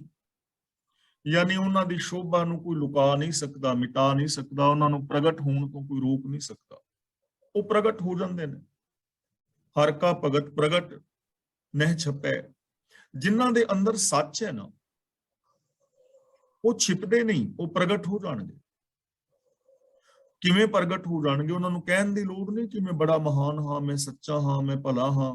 ਕੁਝ ਵੀ ਕਹਿਣ ਦੀ ਲੋੜ ਨਹੀਂ ਹੈ, ਕਿਉਂਕਿ ਉਹਨਾਂ ਦੇ ਬਿਹੇਵੀਅਰ ਚੋਂ ਪ੍ਰਗਟ ਹੋ ਜਾਣਾ। ਬੰਦਾ ਪ੍ਰਗਟ ਹੋ ਰਿਹਾ ਹੈ ਨਾ, ਹਰ ਥਾਂ ਤੇ ਬੰਦਾ ਪ੍ਰਗਟ ਹੋ ਰਿਹਾ ਹੈ। ਕਿੰਨਾ ਕੁ ਬੰਦਾ ਲੁਕਾ ਲੇਗਾ ਆਪਣੇ ਆਪ ਨੂੰ? ਜੇ ਤੁਹਾਡੇ ਅੰਦਰ ਕ੍ਰੋਧ ਦੀ ਭਾਵਨਾ ਹੈ ਨਾ, ਤਾਂ ਉਸ ਕ੍ਰੋਧ ਨੇ ਪ੍ਰਗਟ ਹੋ ਜਾਣਾ ਹੈ। ਤੁਹਾਨੂੰ ਕੋਈ ਇੱਕ ਵਾਰੀ ਗੱਲ ਕਹੇਗਾ, ਤੁਸੀਂ ਕ੍ਰੋਧ ਨੂੰ ਕੰਟਰੋਲ ਕਰ ਲਓਗੇ ਔਖੇ ਸੌਖੇ ਹੋ ਕੇ, ਦੂਜੀ ਨਹੀਂ ਤੀਜੀ ਵਾਰੀ ਪ੍ਰਗਟ ਹੋ ਜਾਣਾ, ਤੁਸੀਂ ਫੁੱਟ ਪੈਣਾ, ਮੈਂ ਫੁੱਟ ਪੈਣਾ ਹੈ। ਕਿ ਜਿਨ੍ਹਾਂ ਦੇ ਅੰਦਰ ਕ੍ਰੋਧ ਨਹੀਂ, ਜਿਨ੍ਹਾਂ ਦੇ ਅੰਦਰ ਪਿਆਰ ਹੈ, ਮੁਹੱਬਤ ਹੈ, ਸੱਚਾਈ ਹੈ, ਦਇਆ ਹੈ, ਨਿਰਭੈਤਾ ਹੈ, ਨਿਰਵੈਰਤਾ ਹੈ, ਉਹਨਾਂ ਦੇ ਜੀਵਨ ਦੇ ਅੰਦਰੋਂ ਹਰ ਥਾਂ ਦੇ ਉੱਤੇ ਪ੍ਰਗਟ ਹੁੰਦਾ ਹੈ। ਕਦੇ ਵੀ ਉਹ ਛਿਪਦੇ ਨਹੀਂ ਹਨ। ਉਹ ਪ੍ਰਤੱਖ ਤੌਰ ਤੇ ਉਹਨਾਂ ਗੁਣਾਂ ਦੇ ਧਾਰਨੀ ਹੁੰਦੇ ਨੇ। ਸੱਚ ਕਦੇ ਵੀ ਛਿਪਦਾ ਨਹੀਂ ਹੈ। ਕੂੜ ਨਿਕੁਟੈ ਨਾਨਕਾ, ਓੜਕ ਸੱਚ ਰਹੀ, ਅਖੀਰ ਸੱਚ ਜਿੱਤ ਜਾਂਦਾ ਹੈ। ਤਾਂ ਜਿਨ੍ਹਾਂ ਦੀ ਸੋਚ ਦੇ ਅੰਦਰ ਸੱਚ ਹੁੰਦਾ ਹੈ, ਉਹ ਪ੍ਰਗਟ ਹੋ ਜਾਂਦਾ ਹੈ, ਉਹ ਕਦੇ ਵੀ ਛਿਪਦਾ ਨਹੀਂ ਹੈ। ਤੇ ਯਾਦ ਰੱਖਣਾ, ਜਿਹੜੇ ਪਾਪ ਵਿਕਾਰ ਨੇ, ਜਿਨ੍ਹਾਂ ਦੀ ਸੋਚ ਵਿੱਚ ਪਾਪ ਵਿਕਾਰ ਹੋਣ, ਛਿਪਦੇ ਉਹ ਵੀ ਨਹੀਂ। ਅੰਦਰ ਕਮਾਣਾ ਸਰ ਪਰ ਉਗੜੈ, ਭਾਵੇਂ ਕੋਈ ਬਹਿ ਧਰਤੀ ਵਿੱਚ ਕਮਾਈ। ਜੋ ਅੰਦਰ ਕਮਾਇਆ ਹੁੰਦਾ ਨਾ, ਜੋ ਅੰਦਰ ਸੰਸਕਾਰ ਇਕੱਠੇ ਕੀਤੇ ਹੁੰਦੇ ਨੇ, ਉਹ ਪ੍ਰਗਟ ਹੋ ਜਾਂਦੇ ਨੇ। ਭਾਵੇਂ ਤੁਸੀਂ ਤਹਿਖਾਨੇ ਦੇ ਅੰਦਰ ਬੈਠ ਕੇ ਪਾਪ ਕਰਮ ਕਰੋ, ਉਹ ਸੰਸਕਾਰ ਪ੍ਰਗਟ ਹੋ ਜਾਣੇ ਨੇ, ਚਾਹੇ ਉਹ ਚੰਗੇ ਨੇ, ਚਾਹੇ ਉਹ ਮਾੜੇ ਨੇ। ਤਾਂ ਗੁਰੂ ਪਾਤਸ਼ਾਹ ਜੀ ਕਹਿੰਦੇ ਨੇ, ਉਹਨਾਂ ਦੀ ਸ਼ੋਭਾ ਨੂੰ ਕੋਈ ਰੋਕ ਨਹੀਂ ਸਕਦਾ। ਉਹਨਾਂ ਨੂੰ ਇਸ ਸੰਸਾਰ ਦੇ ਅੰਦਰ ਮਾਣ, ਆਦਰ ਔਰ ਸਤਿਕਾਰ ਮਿਲਦਾ ਹੈ, ਜਿਨ੍ਹਾਂ ਦੇ ਅੰਦਰ ਸੱਚ ਹੁੰਦਾ ਹੈ, ਜਿਨ੍ਹਾਂ ਦੇ ਅੰਦਰ ਪ੍ਰਭੂ ਦੇ ਗੁਣ ਵਸਦੇ ਹੁੰਦੇ ਨੇ। ਮਹਿਲਾ ਤੀਜਾ। ਗੁਰ ਸੇਵਾ ਤੇ ਹਰ ਪਾਈਐ, ਜਾ ਕੋ ਨਦਰ ਪੈ ਕਰੇ। ਗੁਰ ਸੇਵਾ ਤੇ ਹਰ ਪਾਈਐ, ਜਾਂ ਕੋ ਨਦਰ ਕਰੇ। ਗੁਰ ਸੇਵਾ ਦਾ ਮਤਲਬ ਗੁਰੂ ਦੀ ਦੱਸੀ ਕਾਰ ਕੀਤਿਆਂ, ਗੁਰੂ ਦਾ ਦੱਸਿਆ ਜੀਵਨ ਜੀਵਿਆਂ, ਗੁਰੂ ਦੀ ਜੋ ਫਿਲਾਸਫੀ ਵਿਚਾਰਧਾਰਾ ਹੈ ਉਹਨੂੰ ਅਪਣਾਉਣ ਦੇ ਨਾਲ, ਗੁਰੂ ਦੇ ਦਿੱਤੇ ਵੇ ਆਫ ਲਾਈਫ ਨੂੰ ਅਪਣਾਉਣ ਨਾਲ। ਤਾਂ ਗੁਰੂ ਦੀ ਦੱਸੀ ਕਾਰ ਕੀਤਿਆਂ ਹਰ ਪਾਈਏ ਦਾ ਮਤਲਬ ਪ੍ਰਭੂ ਮਿਲ ਪੈਂਦਾ ਹੈ। ਜਾਂ ਕੋ ਨਦਰ ਕਰੇ, ਜਿਸ ਉੱਤੇ ਪ੍ਰਭੂ ਮਿਹਰ ਕਰਦਾ ਹੈ, ਉਹ ਗੁਰੂ ਦੀ ਦੱਸੀ ਕਾਰ ਕਰਦਾ ਹੈ, ਉਹ ਗੁਰੂ ਦੇ ਦੱਸੇ ਰਾਹ ਤੇ ਤੁਰਦਾ ਹੈ। ਯਾਨੀ ਗੁਰੂ ਦੇ ਦੱਸੇ ਰਾਹ ਤੇ ਚੱਲਣਾ ਹੀ ਰੱਬ ਦੀ ਮਿਹਰ ਹੈ। ਜਿਹੜਾ ਮਰਜੀ ਇਸ ਮਿਹਰ ਨੂੰ ਪਾ ਸਕਦਾ ਹੈ। ਜੋ ਗੁਰੂ ਦੀ ਦੱਸੀ ਕਾਰ ਕਰੇਗਾ, ਉਹ ਰੱਬ ਦੀ ਰਹਿਮਤ ਦਾ ਪਾਤਰ ਬਣ ਜਾਏਗਾ। ਤੇ ਦੂਜੀ ਗੱਲ ਇਹ ਹੈ, ਜੋ ਰੱਬ ਦੀ ਰਹਿਮਤ ਦਾ ਪਾਤਰ ਬਣਿਆ ਹੈ, ਉਹ ਗੁਰੂ ਦੀ ਕਾਰ ਕਰੇਗਾ। ਇਹ ਦੋਵੇਂ ਚੀਜ਼ਾਂ ਇੰਟਰ ਰਿਲੇਟਡ ਨੇ, ਇੱਕ ਦੂਜੇ ਦੇ ਨਾਲ ਮਿਲੀਆਂ ਹੋਈਆਂ ਨੇ, ਤਾਣੇ ਪੇਟੇ ਦੀ ਤਰ੍ਹਾਂ। ਰਹਿਮਤ ਹੈ ਤਾਂ ਗੁਰੂ ਦੀ ਕਾਰ ਕਰੇਗਾ, ਗੁਰੂ ਦੀ ਕਾਰ ਕਰੇਗਾ ਤੇ ਰਹਿਮਤ ਹੈ। ਇਹ ਤਾਣੇ ਪੇਟੇ ਦੀ ਤਰ੍ਹਾਂ ਮਿਲੇ ਹੋਏ ਨੇ, ਅਲੱਗ-ਅਲੱਗ ਰੂਪ ਵਿੱਚ ਨਾ ਵੇਖਣਾ। ਤਾਂ ਗੁਰੂ ਪਾਤਸ਼ਾਹ ਜੀ ਕਹਿੰਦੇ ਨੇ, ਗੁਰੂ ਦੇ ਦੱਸੇ ਰਾਹਾਂ ਤੇ ਚੱਲਿਆ ਪ੍ਰਭੂ ਮਿਲ ਪੈਂਦਾ ਹੈ, ਔਰ ਜਿਸ ਦੇ ਉੱਤੇ ਰਹਿਮਤ ਮਿਹਰ ਹੁੰਦੀ ਹੈ, ਉਹ ਗੁਰੂ ਦੀ ਕਾਰ ਕਰਦਾ ਹੈ, ਗੁਰੂ ਦੇ ਦੱਸੇ ਰਾਹ ਤੇ ਚੱਲਦਾ ਹੈ, ਭਾਵ ਉਹ ਪ੍ਰਭੂ ਦੀ ਰਹਿਮਤ ਦਾ ਪਾਤਰ ਬਣ ਜਾਂਦਾ ਹੈ। ਤੇ ਜਿਨ੍ਹਾਂ ਤੇ ਗੁਰੂ ਦੀ ਰਹਿਮਤ ਹੈ, ਬਖਸ਼ਿਸ਼ ਹੈ, ਜੋ ਗੁਰੂ ਦੇ ਦੱਸੇ ਰਾਹ ਤੇ ਚੱਲਦੇ ਨੇ, ਗੁਰੂ ਜੀ ਸਮਝਾ ਰਹੇ ਨੇ, ਮਾਨਸ ਤੇ ਦੇਵ ਤੇ ਪਏ, ਸੱਚੀ ਭਗਤ ਜਿਸ ਦੇ। ਮਾਨਸ ਦਾ ਮਤਲਬ ਜੋ ਆਮ ਮਨੁੱਖ ਹੈ, ਤੇ ਦੇਵਤੇ ਦਾ ਮਤਲਬ ਹੈ ਸ਼ੁਭ ਗੁਣਾਂ ਦੇ ਨਾਲ ਪਰਿਪੂਰਨ ਮਨੁੱਖ। ਦੇਵਤੇ ਦਾ ਮਤਲਬ ਕੋਈ ਆਕਾਸ਼ਾਂ ਵਿੱਚ ਵਸਣ ਵਾਲੇ ਦੇਵਤੇ ਨਹੀਂ ਹੈ, ਉਹਨਾਂ ਦੀ ਗੱਲ ਨਹੀਂ ਹੈ। ਦੇਵਤੇ ਦਾ ਮਤਲਬ ਸ਼ੁਭ ਗੁਣਾਂ ਵਾਲਾ ਮਨੁੱਖ।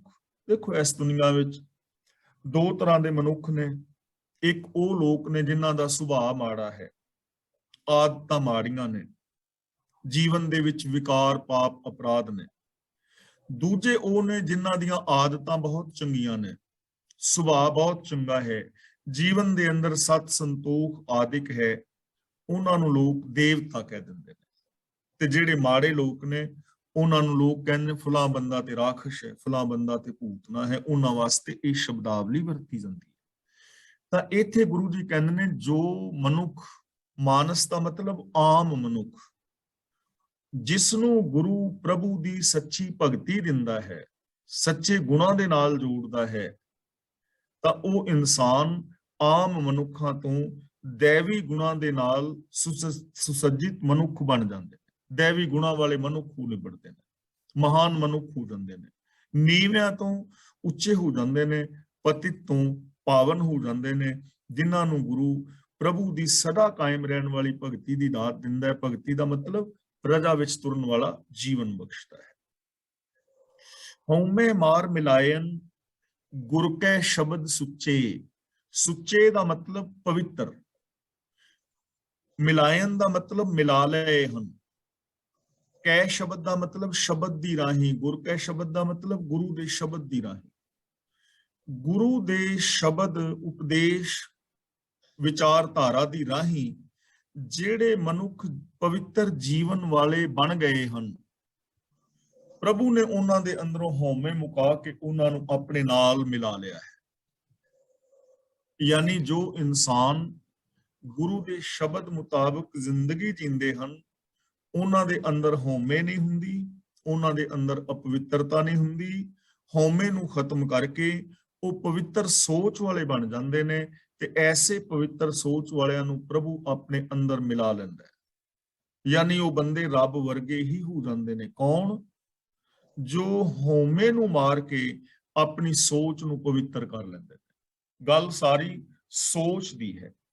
ਸੋਚ ਦੇ ਅੰਦਰ ਹੀ ਹਉਮੈ ਹੈ, ਸੋਚ ਅੰਦਰ ਨਿਮਰਤਾ ਵੀ ਹੈ, ਸੋਚ ਅੰਦਰ ਔਗਣ ਵੀ ਨੇ, ਸੋਚ ਅੰਦਰ ਗੁਣ ਵੀ ਨੇ। ਸਿਰਫ ਸੋਚ ਹੀ ਬਦਲਣੀ ਹੈ। ਨਿਮਰਤਾ ਦੇ ਧਾਰਨੀ ਹੋਣਾ ਹੈ, ਗੁਣਾਂ ਦੇ ਧਾਰਨੀ ਹੋਣਾ ਹੈ, ਤੇ ਬੰਦਾ ਰੱਬ ਵਰਗਾ ਹੋ ਜਾਏ। ਨਾਨਕ ਸਹਿਜੇ ਮਿਲ ਰਹੇ ਨਾਮ ਵਡਿਆਈ ਦੇ। ਸਹਿਜੇ ਦਾ ਮਤਲਬ ਆਤਮਿਕ ਅਡੋਲਤਾ ਵਿੱਚ ਟਿਕ ਕੇ, ਵਡਿਆਈ ਦਾ ਮਤਲਬ ਗੁਣ। ਗੁਰੂ ਜੀ ਕਹਿੰਦੇ ਨੇ, ਇਹ ਨਾਨਕ ਆਖ ਕੇ ਭਾਈ, ਜਿਸ ਮਨੁੱਖ ਨੂੰ ਪ੍ਰਭੂ ਸ਼ੁਭ ਗੁਣਾਂ ਦੀ ਦਾਤ ਬਖਸ਼ਦਾ ਹੈ, ਸਹਿਜੇ ਮਿਲ ਰਹੇ ਦਾ ਮਤਲਬ ਆਤਮਿਕ ਅਡੋਲਤਾ ਵਿੱਚ ਟਿਕ ਕੇ ਉਹ ਹਮੇਸ਼ਾ ਪ੍ਰਭੂ ਦੇ ਅੰਦਰ ਹੀ ਮਿਲਿਆ ਰਹਿੰਦਾ ਹੈ, ਪ੍ਰਭੂ ਦੇ ਨਾਲ ਹੀ ਜੁੜਿਆ ਰਹਿੰਦਾ ਹੈ। ਜਿਨ੍ਹਾਂ ਨੂੰ ਪ੍ਰਭੂ ਗੁਣਾਂ ਦੀ ਦਾਤ ਬਖਸ਼ਦਾ ਹੈ, ਨਾਮ ਵਡਿਆਈ ਦਾ ਮਤਲਬ ਗੁਣਾਂ ਦੀ ਦਾਤ, ਸਿਫਤ ਸਲਾਹ ਦੀ ਦਾਤ, ਉਹ ਆਤਮਿਕ ਅਡੋਲਤਾ ਅੰਦਰ ਟਿਕ ਕੇ ਰੱਬ ਦੇ ਵਿੱਚ ਹੀ ਹਮੇਸ਼ਾ ਮਿਲੇ ਰਹਿੰਦੇ ਨੇ। ਪੌੜੀ। ਗੁਰ ਸਤਿਗੁਰ ਵਿੱਚ ਨਾਵੇਂ ਕੀ ਵੱਡੀ ਵਡਿਆਈ, ਹਰ ਕਰਤੈ ਆਪ ਵਧਾਈ। ਇਹ ਭਾਈ, ਗੁਰੂ ਦੇ ਅੰਦਰ ਪ੍ਰਭੂ ਦੇ ਹੁਕਮ ਦੀ ਵੱਡੀ ਵਡਿਆਈ ਹੈ, ਯਾਨੀ ਵੱਡਾ ਗੁਣ ਹੈ। ਪ੍ਰਭੂ ਨੇ ਇਹ ਗੁਣ ਆਪ ਹੀ ਗੁਰੂ ਦੇ ਵਿੱਚ ਵਧਾਇਆ ਹੈ। ਯਾਨੀ ਗੁਰੂ ਦੇ ਅੰਦਰ ਪ੍ਰਭੂ ਦੇ ਹੁਕਮ ਰਜ਼ਾ ਦੇ ਅੰਦਰ ਰਹਿਣ ਦੀ ਬਹੁਤ ਵੱਡੀ ਵਡਿਆਈ ਹੈ, ਮਹਾਨ ਵੱਡਾ ਗੁਣ ਹੈ। ਔਰ ਯਾਦ ਰੱਖਣਾ, ਸਾਰੇ ਗੁਰੂ ਗ੍ਰੰਥ ਸਾਹਿਬ ਜੀ ਦੀ ਪਾਵਨ ਬਾਣੀ ਸਾਨੂੰ ਰੱਬੀ ਹੁਕਮ ਦੇ ਅੰਦਰ ਤੁਰਨ ਦੀ ਪ੍ਰੇਰਣਾ ਦਿੰਦੀ ਹੈ। ਅਸੀਂ ਜਪਜੀ ਸਾਹਿਬ ਜੀ ਦੇ ਵਿੱਚ ਸ਼ੁਰੂ ਵਿੱਚ ਹੀ ਵਿਚਾਰ ਲਿਆ ਸੀ ਕਿ ਹੁਕਮ ਰਜ਼ਾਈ ਚੱਲਣਾ ਨਾਨਕ ਲਿਖਿਆ ਨਾਲ, ਕਿ ਇਹ ਦੁਨੀਆ ਦੀ ਹਰ ਸ਼ੈ ਹੁਕਮ ਰਜ਼ਾ ਭਾਣੇ ਸਿਸਟਮ ਦੇ ਅੰਦਰ ਹੈ, ਔਰ ਸਚਿਆਰ ਹੋਣ ਦਾ ਇੱਕੋ ਇੱਕ ਸਾਧਨ ਹੈ ਰੱਬੀ ਰਜ਼ਾ ਦੇ ਵਿੱਚ ਤੁਰਨਾ, ਮਨ, ਬਚਨ ਔਰ ਕਰਮ ਕਰਕੇ। ਤੇ ਇਹ ਵੱਡੀ ਵਡਿਆਈ ਹੈ ਗੁਰੂ ਦੀ, ਜੋ ਗੁਰੂ ਨੇ ਸਾਰੇ ਸੰਸਾਰ ਨੂੰ ਰੱਬੀ ਰਜ਼ਾ ਦੇ ਹੁਕਮ ਦੇ ਅੰਦਰ ਤੁਰਨ ਦੀ ਪ੍ਰੇਰਣਾ ਦਿੱਤੀ ਹੈ। ਔਰ ਇਹ ਪ੍ਰਭੂ ਨੇ ਆਪ ਹੀ ਗੁਰੂ ਦੇ ਅੰਦਰ ਇਹ ਗੁਣ ਵਧਾਇਆ ਹੈ। ਔਰ ਯਾਦ ਰੱਖਣਾ, ਗੁਰੂ ਔਰ ਪ੍ਰਭੂ ਵੀ ਇੱਕ ਹੀ ਨੇ। ਗੁਰ ਪਰਮੇਸ਼ਰ ਏਕੋ ਜਾਨ। ਸੇਵਕ ਸਿੱਖ ਸਭ ਵੇਖ ਵੇਖ ਜੀਵਨ, ਉਹਨਾਂ ਅੰਦਰ ਹਿਰਦੈ ਭਾਈ। ਭਾਈ ਦਾ ਮਤਲਬ ਚੰਗੀ ਲੱਗੀ, ਜੀਵਨ ਦਾ ਮਤਲਬ ਆਤਮਿਕ ਜੀਵਨ ਹਾਸਲ ਕਰਦੇ ਨੇ। ਸਤਿਗੁਰ ਦੇ ਸੇਵਕ ਸਿੱਖ ਗੁਰੂ ਦੇ ਇਸ ਗੁਣ ਨੂੰ ਵੇਖ ਵੇਖ ਕੇ ਆਤਮਿਕ ਜੀਵਨ ਹਾਸਲ ਕਰਦੇ ਨੇ, ਔਰ ਉਹਨਾਂ ਨੂੰ ਗੁਰੂ ਦਾ ਇਹ ਗੁਣ ਆਪਣੇ ਹਿਰਦੇ ਦੇ ਅੰਦਰ ਪਿਆਰਾ ਲੱਗਦਾ ਹੈ। ਇਹ ਜੋ ਵਡਿਆਈ ਹੈ ਨਾ ਪ੍ਰਭੂ ਦੀ, ਹੁਕਮ ਦੀ, ਗੁਰੂ ਦੇ ਸਿੱਖ ਆਪਣੇ ਗੁਰੂ ਦੇ ਜੀਵਨ ਦੇ ਅੰਦਰ ਇਸ ਗੁਣ ਨੂੰ ਵੇਖ ਵੇਖ ਕੇ ਜੀਂਦੇ ਨੇ, ਆਤਮਿਕ ਜੀਵਨ ਹਾਸਲ ਕਰਦੇ ਨੇ, ਔਰ ਉਹਨਾਂ ਨੂੰ ਇਹ ਗੁਣ ਪਿਆਰਾ ਲੱਗਦਾ ਹੈ।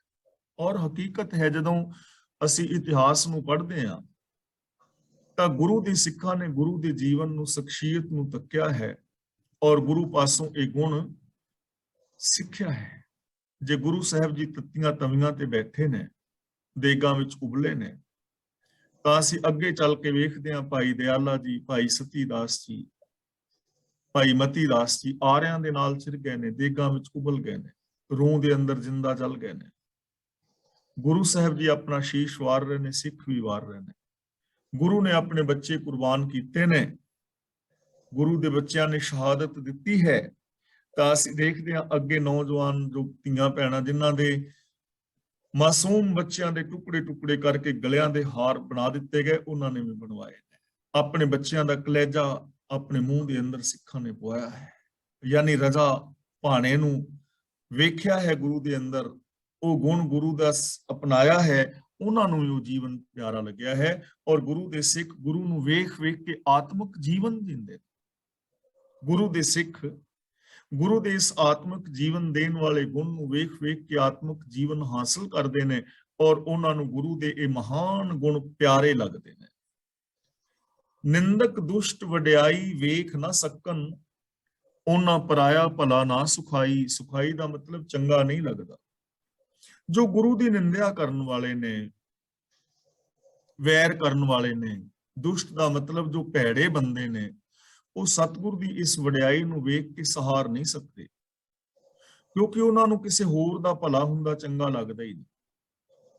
ਜਿਹੜੇ ਭੈੜੇ ਬੰਦੇ ਨੇ ਨਾ, ਦੁਸ਼ਟ ਨੇ, ਮਾੜੀ ਬਿਰਤੀ ਵਾਲੇ ਨੇ, ਉਹ ਗੁਰੂ ਦੀ ਇਸ ਵਡਿਆਈ ਨੂੰ ਵੇਖ ਕੇ ਸਹਾਰਦੇ ਨਹੀਂ, ਕਿਉਂਕਿ ਉਹਨਾਂ ਨੂੰ ਕਿਸੇ ਨੂੰ ਸੁੱਖ ਚੰਗਾ ਲੱਗਦਾ ਹੀ ਨਹੀਂ ਕਿ ਕੋਈ ਹੋਰ ਬੰਦਾ ਸੁਖੀ ਹੋਵੇ, ਕਿਸੇ ਹੋਰ ਦਾ ਵੀ ਭਲਾ ਹੋਵੇ, ਉਹਨਾਂ ਨੂੰ ਇਹ ਚੰਗਾ ਹੀ ਨਹੀਂ ਲੱਗਦਾ। ਤੇ ਅਸੀਂ ਦੇਖਦੇ ਹਾਂ ਹੁਣ ਗੁਰੂ ਨਾਨਕ ਪਾਤਸ਼ਾਹ ਜੀ ਮਹਾਰਾਜ ਨੂੰ ਹੀ ਕੁਝ ਲੋਕ ਭੂਤਨਾ ਬੇਤਾਲਾ ਕੁਰਾਈਆ ਕਹਿ ਰਹੇ ਨੇ। ਕੋਈ ਆਖੇ ਭੂਤਨਾ, ਕੋ ਕਹੇ ਬੇਤਾਲਾ, ਕੋਈ ਆਖੇ ਆਦਮੀ ਨਾਨਕ ਵਿਚਾਰਾ।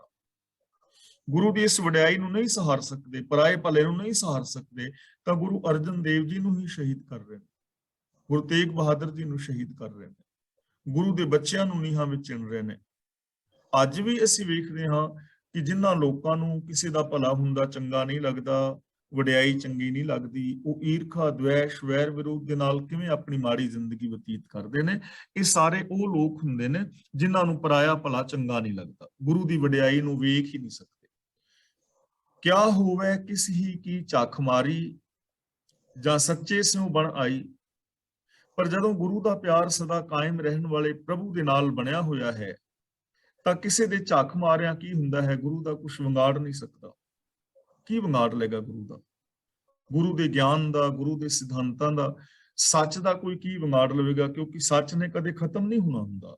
ਕੂੜ ਨਿਖੁੱਟੈ ਨਾਨਕਾ, ਓੜਕ ਸੱਚ ਰਹੀ।